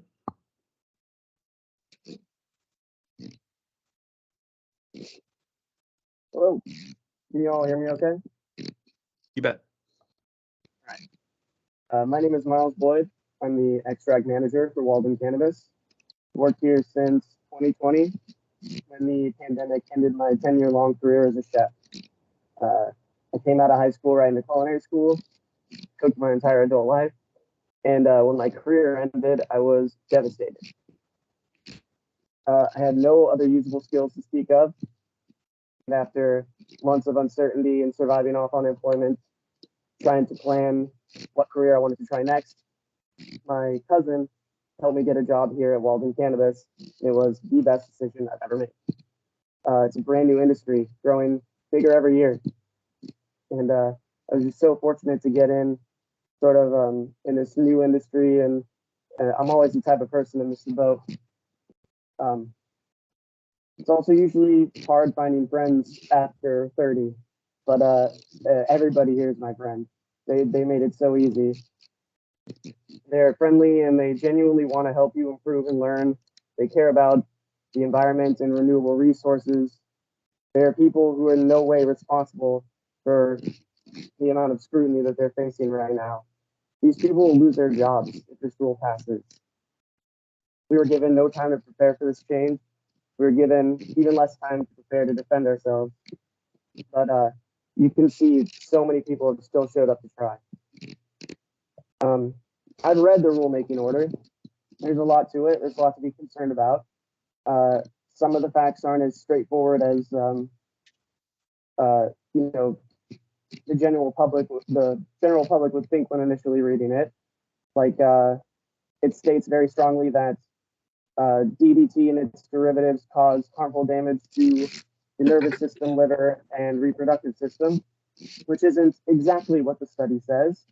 The study actually states that the only effect noted in workers exposed to DDT and other pesticides was an increase in activity of liver enzymes, no adverse effects on the blood, liver, heart, or central nervous system. Tobacco industry, as well as vegetables, fruits, and things that have come out of Washington soil in the 50 years since DDT stopped being used, have all contained trace elements of DDE. It's kind of just a fact of life at this point. And I agree with my colleague Gene Haney and also Mr. Burl Bryson that I think that we need to have another discussion about how many parts per million is a good amount. And I do not think that 0 is that number. So even though GBE might be dangerous, something that we still don't technically know, it is a chemical that's been in the dirt for the last 50 years, one of a half-life of only about 200 days, which is 90 times past its expiration date. We're talking about parts per million or parts of parts per million. And I just don't think it's enough evidence to shut down a business, possibly an entire industry, and lose thousands of people their jobs. And I wouldn't do it unless I was 100% sure there was a reason. And based on what's been put forth, I don't think the reason is strong enough. Miles, you have 30 We're seconds. talking about arbitrary decimal points that in other industries would just be passed over or ignored. In the end, we're all adults who choose to take risks like this every day, choosing to do things like smoke cigarettes, eat grilled meat, drink alcohol. Cannabis by itself is carcinogenic just to smoke like any plant is. We do these things knowing the risks, but we don't know the risks completely of what ingesting this chemical can actually do. Thank you. Thank you. Bailey Glass.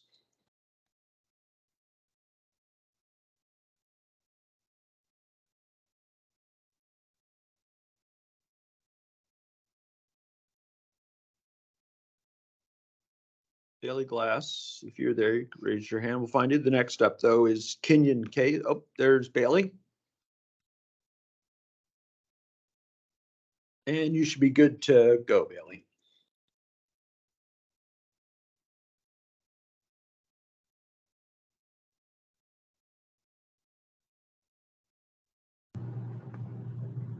Can you hear me?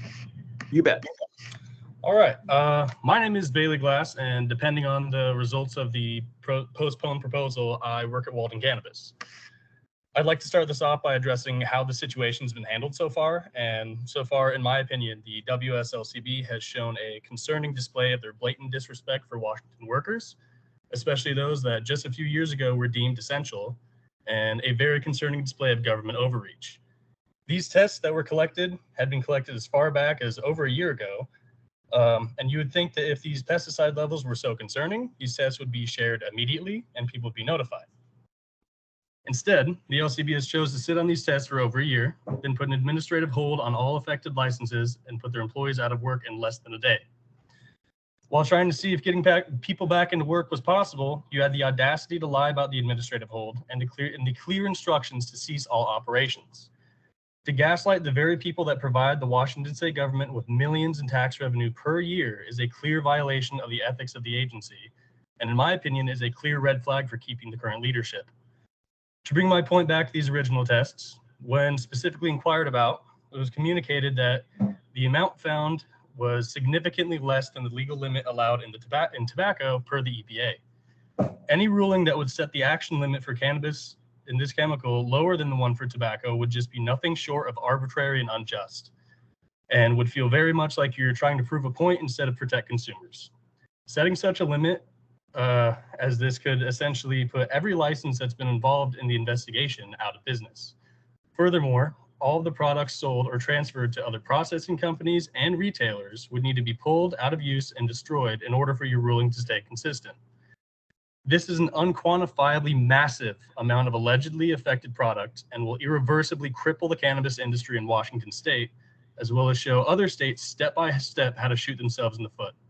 You cannot allow an uninformed or unscientific proposal to go forward. Hundreds of jobs will be completely erased, and hundreds of once essential workers will be cast aside to fend for themselves and look for new jobs while constant rent, inflation, and cost of living continue to rise without an end in sight. There are actual bad actors in this industry that deliberately break laws to get ahead, then give the LCB some money and fines to make it all okay again. I would hope the LCB's time would rather be spent pursuing and actually stopping them than unfairly punishing licenses that unknowingly operated on land that used a pesticide with a half-life of 2 to 15 years, well over 50 years ago. You could not have your priorities or your science more wrong. Do the right thing and judge this very outdated pesticides action limit equally to the federal standards on tobacco. You owe your constituents that transparency and honesty because so far this entire ordeal has been one big witch hunt. And that's all I have to say. Next up is Kenyon Case.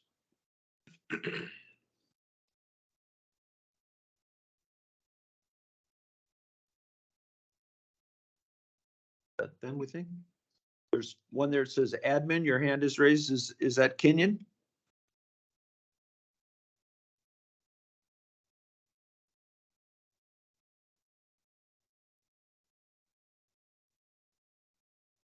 Okay, I think you're ready to go if in fact you are Kenyon Case there.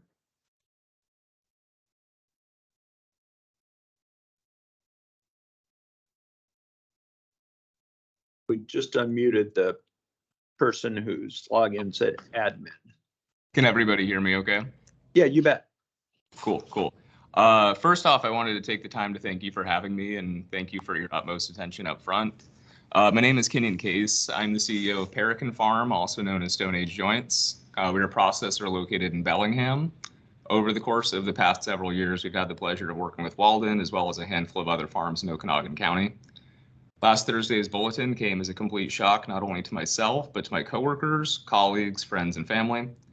The Washington state cannabis industry has long relied on products from the Okanagan area, just as the United States has long relied on that area for agriculture such as apples and cattle. Although I initially planned for a longer comment, which included facts on DDE, its half-life, and its abundance throughout the state of Washington and entire United States, my belief is that my words would simply be a regurgitation of facts which you already know. My hope here today is not that the LCB or that the WSDA will simply drop this issue, but that it will provide a clear and equitable plan for these licensees to stay operating in some capacity. Ideally, a plan for remediation and somewhat lenient but periodically decreasing testing limit for DDE would be established based on the standards of other industries such as tobacco and not based on some arbitrary limit. While this administrative hold may cost my company a significant amount of money, it's a mere drop in the bucket compared to the potential loss of livelihood which our Okanagan partners may soon face. My intention with this statement is not to amount financial risks to those to public safety, but to ask you to acknowledge this. If this issue is worth shutting licenses down, you are also admitting that the due diligence to grant licenses in this area was not performed by the LCB, the Department of Ecology, or the Washington State Department of Agriculture. DDE and DDT in the soil is not new. In fact, its ban predates my parents' births. DDE testing is available to the Department of Agriculture, but not currently available at any cannabis testing labs. To my knowledge, there is no legally specified manner for a cannabis license to test their products with the Department of Agriculture. Whether you'd like to call it a lack of due diligence, gross negligence, or a classic case of forgetfulness, the people who will suffer the consequences of your decision were almost surely unaware that this would happen. Washington state agencies not only authorized them to grow in the first place, but continually relicensed them after receiving the information that they know now. As a result of this decision, hundreds of families around the states who have built their lives at these facilities will be out of work abruptly. My company, who uses Walden's material for extraction only, will also begin layoffs pending the board's decision.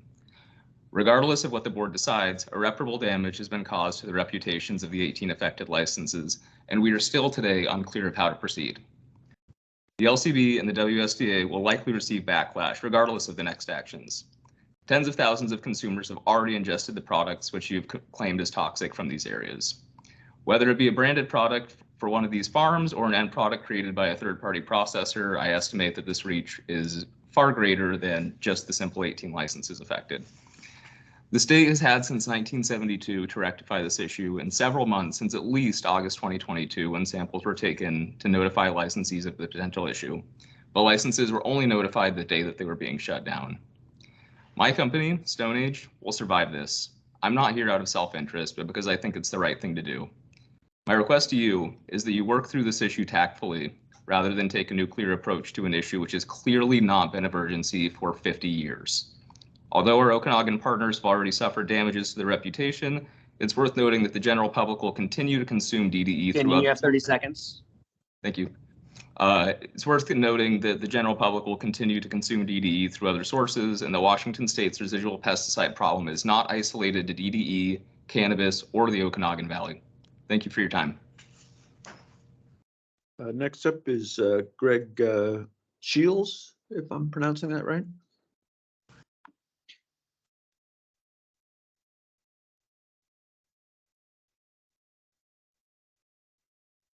Greg, if you're on, raise your hand. And then the next person would be Richard Funk.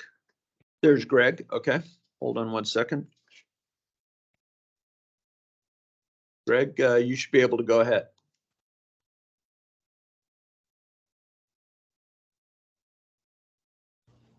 All right. Can you hear me? You bet. There's very little I can add to what's already been expressed by my fellow coworkers and some of my colleagues in the industry. Kenyon Case, I'd like to second all of his sentiments, as well as Burl Bryson. Yeah, I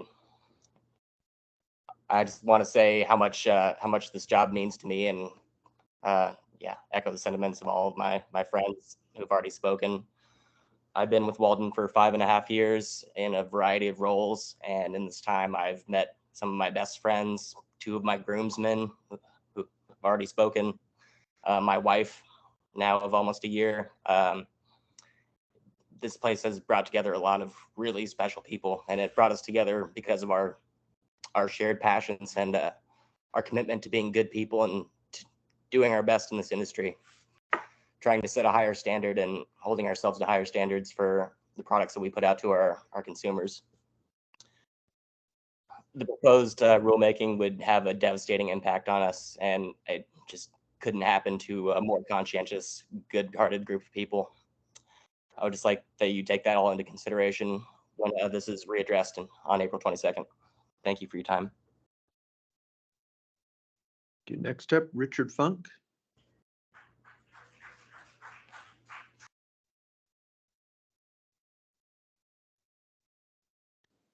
Richard, you should be able to go ahead. Can you hear me? Yes, you bet. My name is Richard Funk, and I'm an employee of Walden Cannabis. I'm speaking to you today because I believe the action level set forth of 0.0 parts per million is unrealistic and an action spurred on by emotional fear and being ran through in the name of public safety. There are clear guidelines set forth by the EPA that should be adopted, and any other action by the LCB is without scientific merit. What if we applied the 0 tolerance level regarding methanol in liquor? We know that methanol is a toxic chemical, but allowable tolerances because we know that small amounts are not harmful. Any action by the LCB other than providing a ppm level of 0.04, any other action other than that is without scientific merit. Thank you. Okay. Next up is Elijah Roque. Pronouncing it right? Tell me. I hope so. R-O-Q-U-E. Elijah.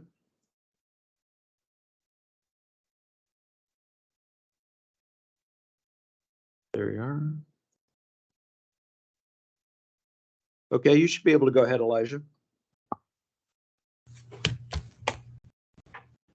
Hello, can you hear me? You bet.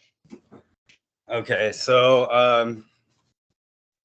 my name is Elijah Roque, R-O-Q-U-E, Roque, like okay, Roque. I want to start off with saying that I found the recent investigation conducted by the WA-LCB to be unbecoming, as there was a lack of transparency and forthrightness in the way the information was communicated and the investigation was carried out. As a government entity, I believe there is a responsibility to uphold the highest standards of professionalism and ethical conduct, which unfortunately did not seem to be the case in this instance. I've been here for 5 years, and I'm the fulfillment manager here at Walden Cannabis, and I spent that Easter weekend, my daughter's first Easter, just trying to be happy as I can be, to show my family that that everything's going to be okay. But we spent that weekend with this information looming large overhead, and as hard as we tried, to show good faith in everything, it still hits us in a devastating way. the lives that have an immediate impact with the decisions being made are at risk of being unemployed for who knows how long. And I really do implore you to use science as evidence. Like, for example,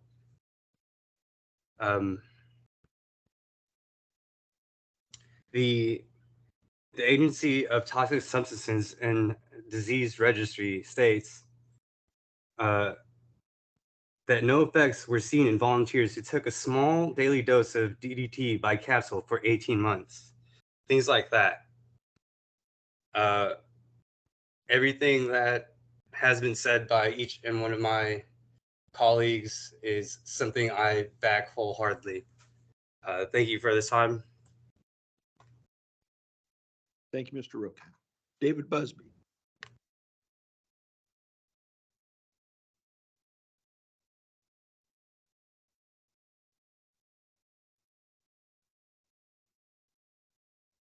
Okay, David, you can go ahead.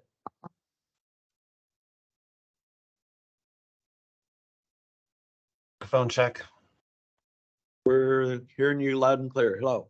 Awesome, thanks. I am here to not talk about DDT or DDE. I'm here to talk about CCRS. Over the past couple of days, the processing time on that system has really shot up from what we had observed over the last 12 months. You know, it used to be fairly quick. We could get a response or a result from that thing inside of an hour. And now we've got some stuff that's taking more than 24 hours. And, you know, we've chatted with some other software integrators that are having the same issue. And this is a problem because we have a situation where the licensee creates a new inventory in the system. We have to put that into CCRS, but it's taking 8 or more hours for that to get acknowledged. And then in order to get a manifest to a buyer, we have to have the inventory in the system, but the inventory is taking 8 hours. Then we put the manifest in. The manifest is taking 8 hours. That's a total of 16 hours. The previous behavior that licensees had been used to, the things that licensees everywhere else in the USA are able to do on systems backed by like a BioTrack or a Metric type of API, a real-time system, they make that stuff, they can press the button, they can go and deliver that product. If we want to follow the rules of the LCB in Washington State, we have a 24-hour or longer wait period to get the document back from CCRS. So this seems like a real good opportunity for us to all use the contingency manifest, right? But the LCB says don't use the contingency manifest as long as CCRS is working, but there's not a clear guideline for when is the CCRS considered not working? When should that contingency manifest, you know, be allowed? And if the agency could provide some clarity on that, you know, we've opened some tickets about the CCRS. According to that, it's working in its specification. And I'm happy to use the system as it works in its specification with, if it takes 24 hours to upload the data, as long as the licensees, well, the ones that remain, are able to conduct a business in a timely fashion that we've all been accustomed to since 2014. Thank you. Well, just for clarity, the action item is, can we get some clarity on when the contingency manifest can be used, or maybe we could use it always first as long as the appropriate email and subsequent paperwork is followed through. Appreciate it. Yeah, we'll make sure someone knows that's coming. Yeah. Bron Taylor.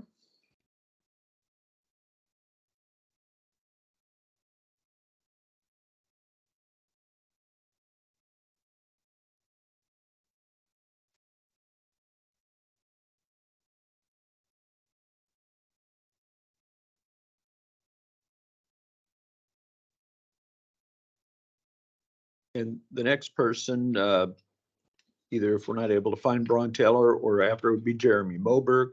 You could raise your hand too and get in line there.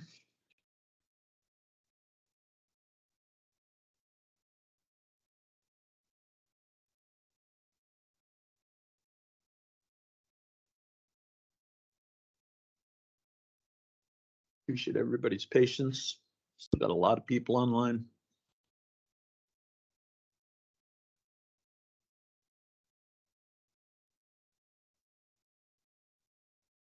Neither? All right, not seeing hands up for Braun Taylor or Jeremy Moberg. How about Neil? Is it Junya? Juneja? There's Neil. And you should be able to go ahead, Neil.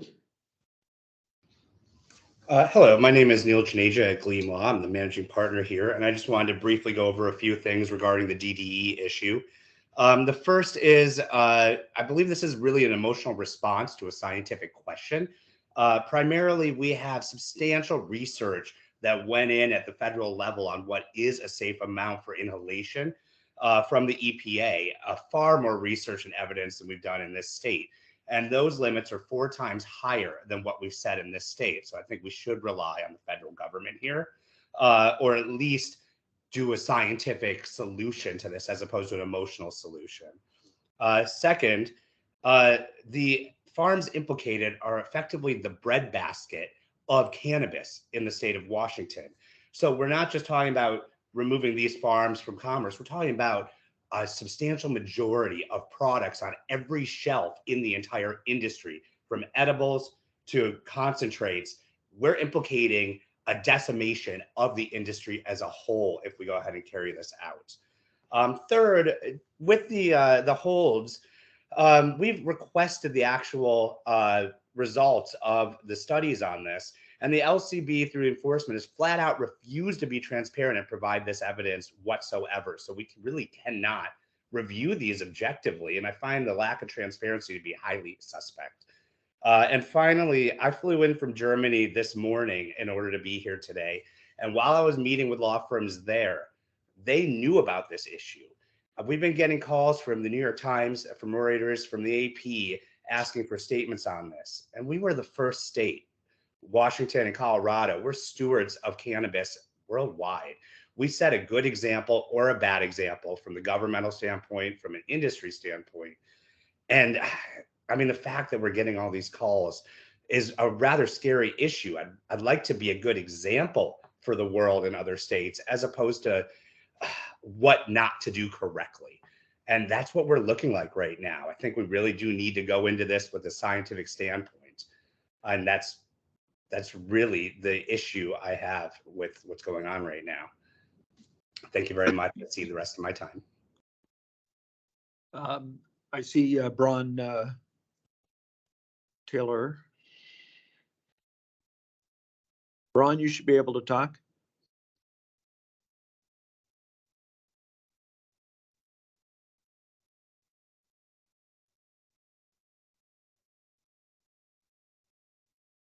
Then Jeremy Moberg, if you're there, you'd be next.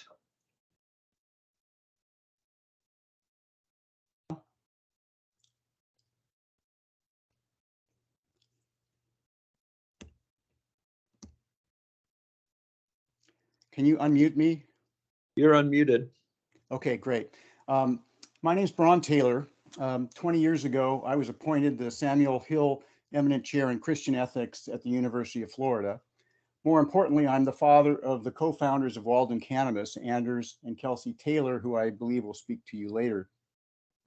As an ethicist, for decades, I have taught my students how to analyze and make difficult moral decisions. I tell them they must first determine what values are relevant to a given ethical decision, and then gather and analyze the best available evidence pertinent to that decision. We also wrestle with what to do when the facts are not clear, and how to consider risks and benefits in difficult cases.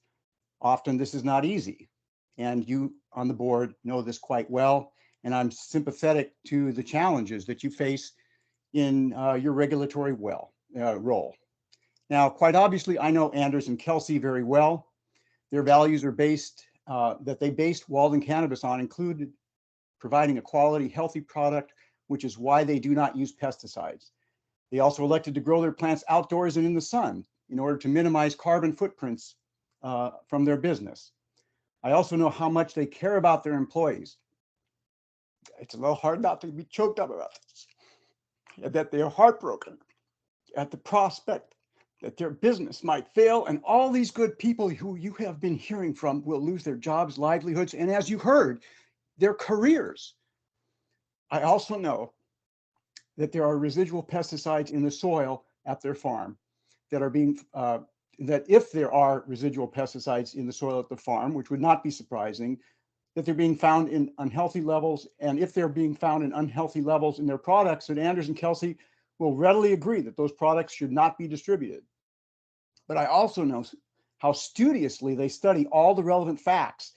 And when they say there are types of products that they distribute and process, which come from both their and other farms, and are both processed by them, and as you have heard, by others, and consequently, they are confident that many of the products they are distributing are safe, I believe them. Of course, you ought not to take the words of those you are charged to regulate at face value. But I do think it is a moral imperative to listen carefully and fairly to them and others in the industry as they seek to convey their understanding of the facts. If you do that, I believe you will arrive at a wise and nuanced decision that sets reasonable standards for when products containing chemicals of concern should be pulled from the shelves. To the best of my knowledge and assessment, allowing the sale and distribution of many of the products Walden produces are and remain safe. And I also just want to underscore how much I am impressed by the young people who have come before you today and have talked about how Walden has helped them to establish long-standing, good-paying careers with health benefits, and that you ought to be really careful to not unnecessarily destroy their hopes and their dreams and that of their families. There are just so many dimensions to this, and don't oversimplify the case here. And I wish you the best as you try to modify your Ron, you have decision. 30 seconds. Thank you. The last thing I just want to underscore is that I know this firm, and I know this, that if the board does not quickly moderate this administrative hold, that this company will quickly be out of business, and others also. Time is of the essence to make a reasonable, fact-informed, and science-based. Ron, that is your time.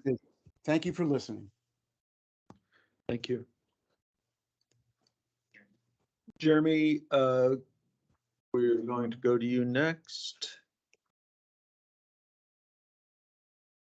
All right, Jeremy Moberg, you should be able to talk. Thanks.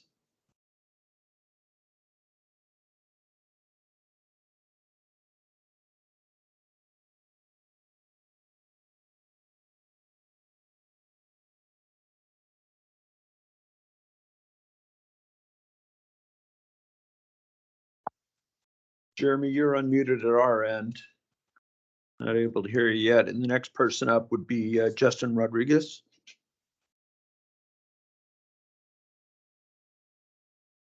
We'll stand by for Jeremy. No? Oh, Can you hear me there? You bet. Okay, thank you for the opportunity to provide comment today. I'd like to commend the board for pausing on the adoption of emergency rules to collect more information and move forward in a way that's deliberate. I think that is commendable and deserves noting. I would also like to mention that the way that this was conveyed to the public, it cast a wide net that implicated a geopolitical region in Okanagan County. Okanagan County has branded itself as a cannabis producer, and a lot of people started getting calls associated with this investigation that had nothing to do with it. So I'm pleased to see that the language has changed some. These historic pollutants are not unique to Okanagan, and in fact are all across all of Washington State. So I was pleased to see Chandra refer to this as in Eastern Washington, and I think that's the correct way to refer to it. So I guess communications are important when it comes to these matters, and can have long-lasting effects on companies. So I appreciate your time and look forward to working with the LCB through our association to provide as much communication and help as we can. So thank you for the time. Thank you, Jeremy. Justin Rodriguez. And then next up after that would be Michael Carter.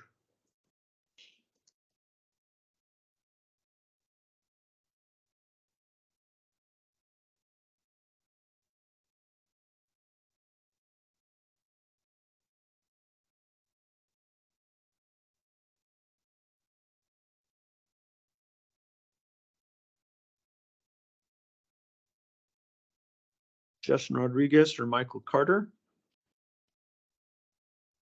And after that is it Sagar or Sagar, S-A-G-A-R? If any of you are on, raise your hand and Dustin will find you.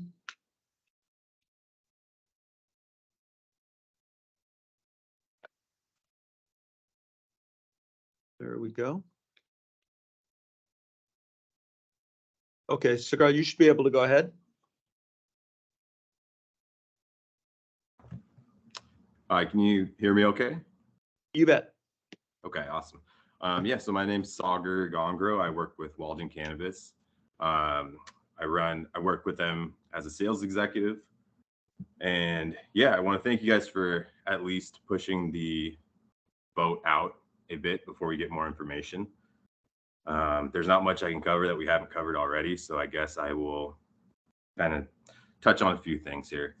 I've been in the industry for 7 years, and over that time, I've developed relationships with purchasers, producers, processors all across the industry. And really, this industry is built on trust, big time. So the way that this was introduced to the entire industry and the public, I mean, it had really damaging effects to the point of, as a salesperson, that trust in those relationships were somewhat damaged. So when we're talking about everyone going on unemployment and stuff like that, I mean, just want to reiterate, like, that doesn't mean we're going to be able to come back from that and have the exact careers that we had. We're talking about like long-term career damage here for real people. And then the second thing I wanted to address, if we did set the tolerance levels at 0, I mean, we risk putting out a ton of farms. I mean, like, massive damage would be done to the cannabis supply. And we were deemed an essential good not too long ago. And currently the whole world is in a time of inflation. I mean, you have products and goods like eggs skyrocketing, gas skyrocketing. Cannabis has been the one thing that, you know, the price has actually come down to help consumers' pockets. If we do this, we risk raising that price. And, you know, as an essential good, we're driving the cost up. We're not helping where the world's at right now. Yeah, and besides that, I just want to reiterate, I really hope that the LCB approaches this collaboratively as we move forward. I do think that this is a huge opportunity for us to finally work together. Everything in the past has kind of felt combative, and this is a golden opportunity for us to work together, the LCB and the cannabis industry. And I really hope that that's how it's approached. And yeah, that's all I have to say for now. Okay, thank you. I'll just check one last time for Justin Rodriguez or Michael Carter. And then if not, we'll start with people who are in the room, but I don't have a list yet, Dustin. Thank you. Okay, so we have some people signed up here, and here when I call your name, if you'll just come to the podium, we'll same rules apply. It's 4 minutes. When there's 30 seconds left, you'll see it on the clock, but Dustin will probably make sure you see it. And just ask that people in the room be courteous while people are speaking. And we will get through these as well. The first person I've signed up is Micah Sherman.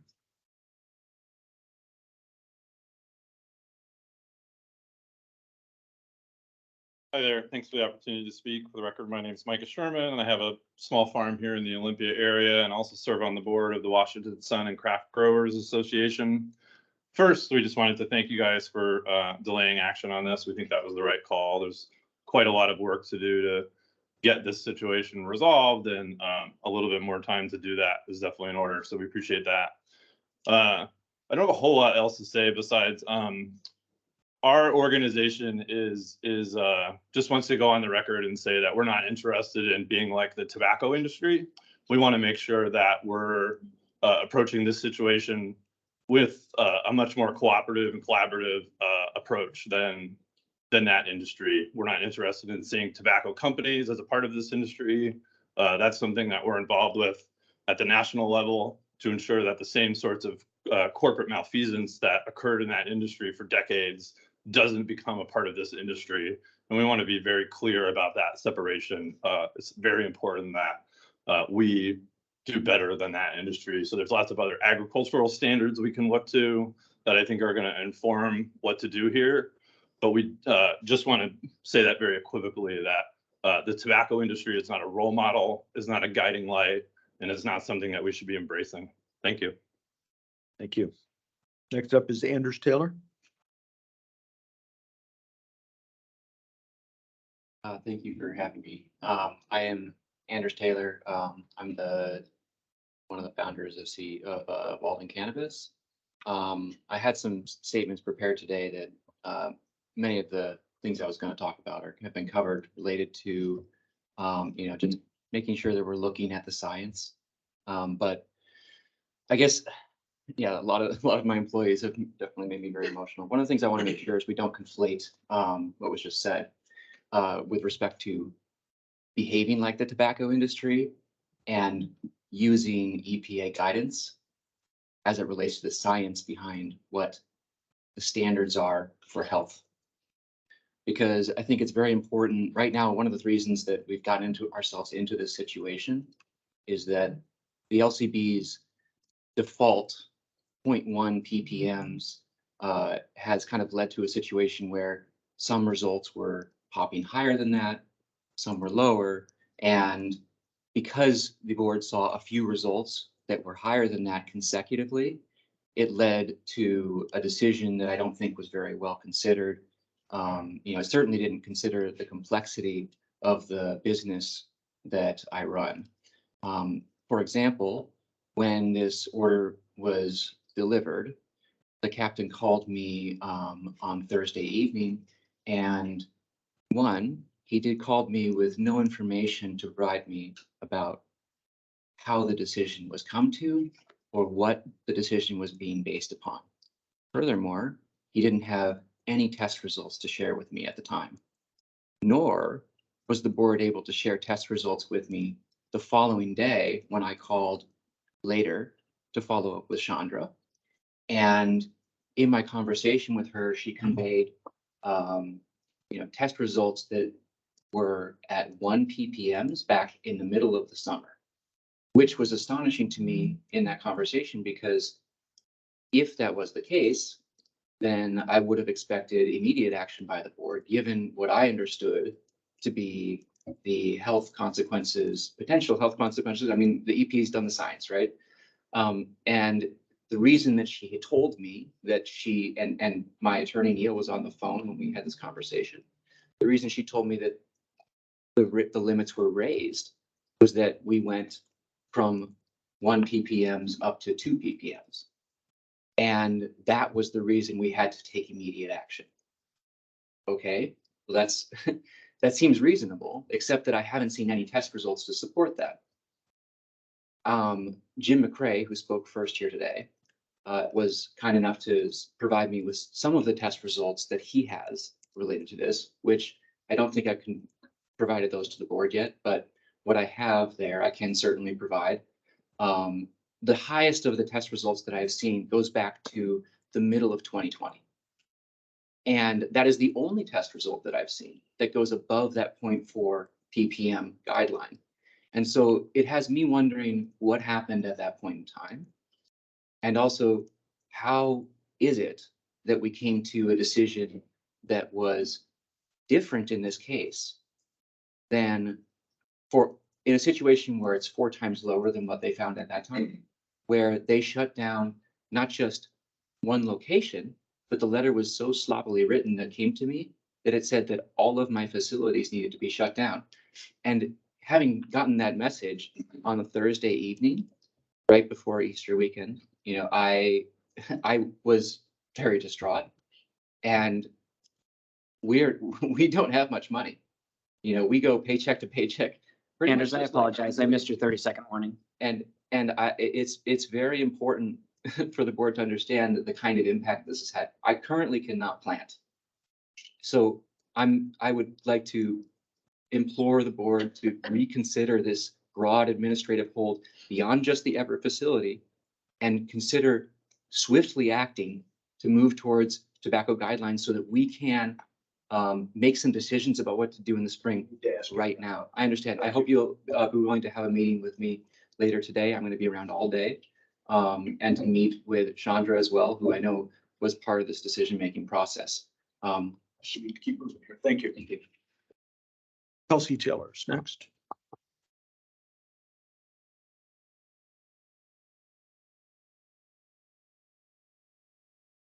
My name is Kelsey Taylor. I'm also here with Walden, and I apologize for some emotion. Seeing all of the impacts on my employees has been really hard for me. I do appreciate you delaying this unscientific and fear-based emergency rulemaking. It's important to be judicious and thoughtful when protecting public health and consult with experts. I echo Jim McCrae's statements of feeling more optimistic with this board, and I hope that continues. I would like to address a few of the statements made earlier by Ms. Chandra Wax. The holds you placed were actually placed on licensees who did not have any DDE testing, and you had to walk that statement back on Monday. This announcement was severely damaging, as you have heard from my employees already, and lacked an understanding of our supply chain and the relevant science. No doubt because there were no conversations ahead of time with us. I am sure that you have good intentions, but this was hasty and capricious and made in ignorance. I hope you had a nicer Easter Sunday than my employees did. Your statement about having done recalls on licensees from previous tests above action limits does not comport with the facts. I am looking forward to having that meeting with you so we can go over past handling of this issue and discuss the science behind cannabis processing, the reasons behind end product testing, the reasons behind end product testing in protecting public health, and EPA tolerance limits for dried tobacco, the nearest analog. I still have not been able to get the test results, despite calling you incessantly since Friday, despite calling the governor's office, despite calling my legislators. I have not been able to get the COAs, and I don't know why. I have been promised that they will come to me, but they still have not come to my desk. Why? Please let me know when this meeting that we are going to have is, because this is the first time that I am hearing about it, and I am very much looking forward to it. Thank you for your time. Next up, Ben Huff. I'm also a partner at Walden. I'll keep it short. Everyone's covered pretty much everything. There's a couple of things. One was just thinking about how the administrative hold was communicated and how it went down. I appreciate and understand this process is probably created around the idea of catching bad actors in an industry. I want to be clear and for you guys to think about for future process, if something like this comes up again, that if it's something that doesn't involve a bad actor, then the communication should be very different. I understand if you're trying to catch a farm that's using pesticides illegally and trying to sneak and get away with it, the need to have discretion, to act swiftly, and to perhaps have less concern about like what happens to that business per se, because public health comes first and you're catching a bad actor. This was not the case. Obviously, as you can tell from all of our employees and my fellow partners in that conversation, you can tell that was not the case here. So I think that a different process is needed when dealing with businesses which are frankly victims of behavior from 50 years ago. So I think that's the main thing I want to cover. Everyone has covered everything else that could possibly be said about this topic. So I also look forward to any future meetings on this topic and to discuss how we move forward. Thanks. Great, thank you. Peter Manning.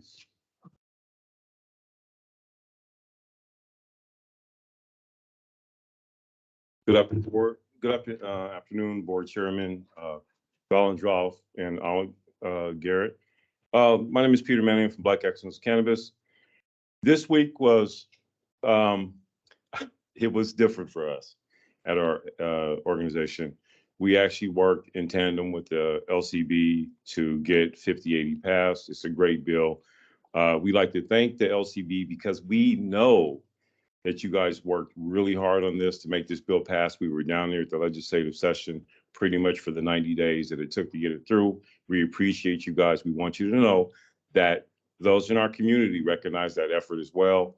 As you can tell, there is no negative rhetoric that came through today. I think we all understand that the agency is moving forward for equity, and we appreciate you guys.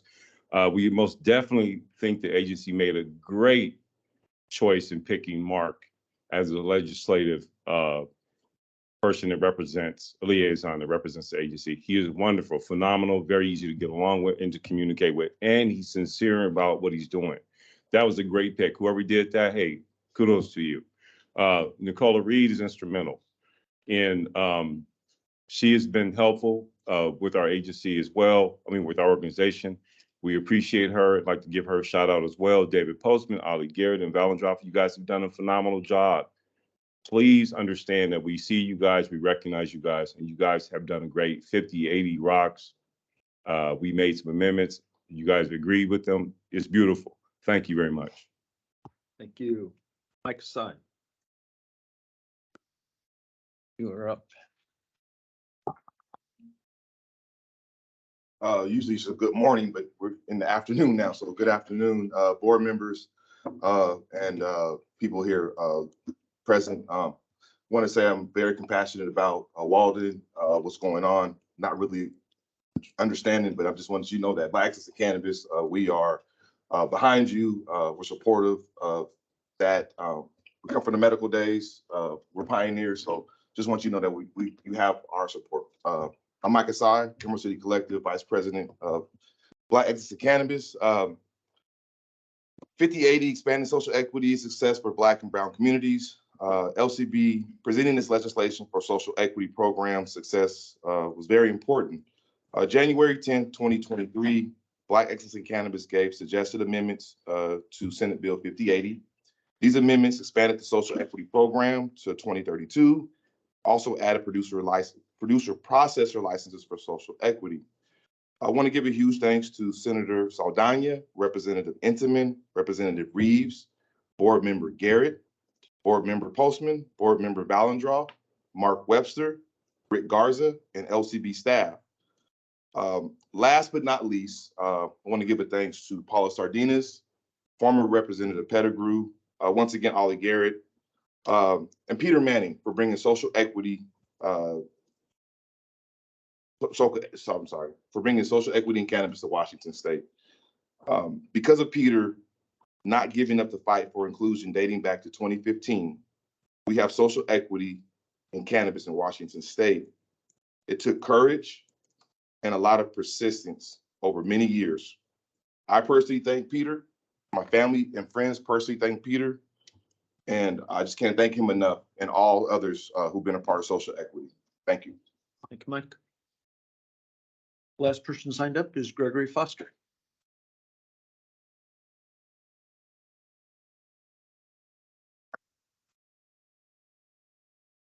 Well, so I'm Gregory Foster with Cannabis Observer, and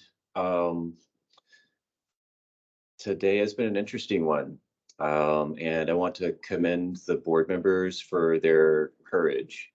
It takes, I believe it took something to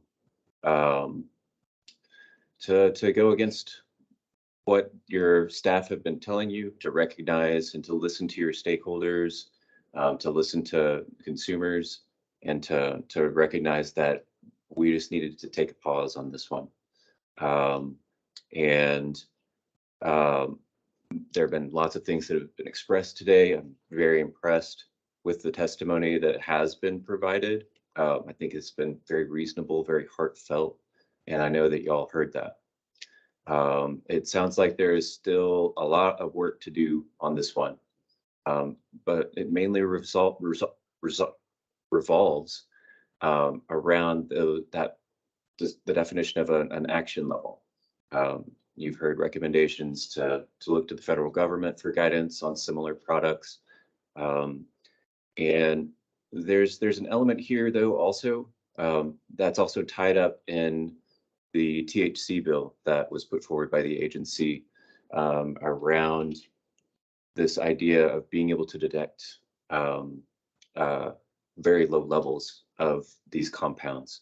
The Senate said that within the THC bill said, you know, anything with zero, you had to have zero THC to be able to have anything outside of the regulated market. Everyone said, wait a minute now, that's not possible for us to actually make a scientific assertion. Certainly in our private labs, which aren't able to achieve the levels of quantification that the state lab can. And so if you had moved forward with these proposed rules that go into effect immediately, then everyone would be out of compliance, right? Like there is no private testing lab that has standard methods for detecting the different compounds that have been added to the panel. I've heard it would take up to 6 weeks, I believe, to actually implement that from one lab at great expense. Being added to the panel means everybody's expenses are going to go up because now every product would then have to have that test, which is good, right? Like, glad we did the pesticide testing. But we needed to definitely take the pause. Y'all made the right choice today. Thank you. Now we have more work to do. And so I ask you to look critically, definitely listen to all the different stakeholders around this piece, and we'll talk more about it in the future. Thank you. Thank you, Barry. That brings us to the end of our agenda. I would just check with the board members if they had anything they wanted to add before we adjourn today. Oh, good. Okay, yeah, I would just say in brief, just, you know, we do have a lot of work to do on this. We're committed to doing it. While what we did today wasn't what had been planned on the agenda, I think staff is in agreement with what the board did, and there's not a tension there. It's just, you know, people are moving fast, and now we'll have a chance to slow the ball down a little bit and address some of these questions, obviously including the question of zero.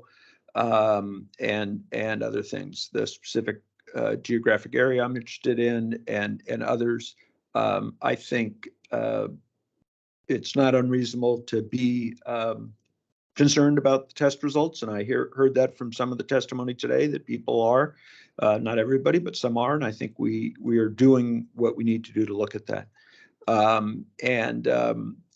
We are working to schedule a meeting for Friday, I believe, with licensees that we'll have, and Rick can address more of that right now, but we're going to have a lot of our people there to answer questions and to hear from people, but it's not the only form of communication. But Rick, can you tell us what we got? As we were our meeting, we put the meeting together and sent you notice for 1:30 to 2:30 on Friday. The reason why I took wanting to meet tomorrow was trying to make sure that we've got the right people from Department of Ag, Department of Ecology, and Department of Health in that discussion with you all. Because some of the questions I'm not sure we can all answer as far as the LCB, but certainly we've been working with Department of Ag, as you know, and the Department of Ecology. We were there yesterday taking samples. And so we'll have that opportunity. And as you had asked, Kelsey, you should have received notice during the meeting that we'll be meeting on Friday. Can you let the dog out? Can you let the dog out? Let the dog out. And then we'll ask who let the dog out. Jim, virtual. Yeah, we're trying to get all the right people there who can answer questions that are in those areas of this that are not under our. ribbon. I understand, but the impact right now is very severe. No, I know. Well, I'm sorry. We're gonna wrap up. I'm happy to talk to you in a second. But other than that, I would just say to anybody else, if people have thoughts, I would encourage you to send them to us, send them to the board, send them to enforcement or policy and rules, whoever it is that you want to connect with. We are interested in hearing from people. I've learned things from people in the last couple of days. And as I always do in these cases, I had also just urged people not to assume ill motive and on the part of the public employees who are here, just as we don't for the people who we're working with across the table. Things are moving quickly. We've now slowed them down. But people here are working for the right reason, which is protecting the public health. And that doesn't mean that there aren't times where we have to put a hold on our own action, which we did today. And so, and that's done in I think in agreement from staff, from Rick on down. So I think, a couple of people have mentioned it's an opportunity to work together collaboratively. I believe that is. But I think that's going to take people on both sides to work in that way. And other than that, we will continue to keep the broader public up to date on what's happening. But we do have some very specific outreach with licensees in the area, which we're working to put together. And so hopefully we'll be able to sit down and answer a lot more questions that both you have and frankly that the board has. We'll do that. So, okay, with that, I am going to adjourn the board meeting.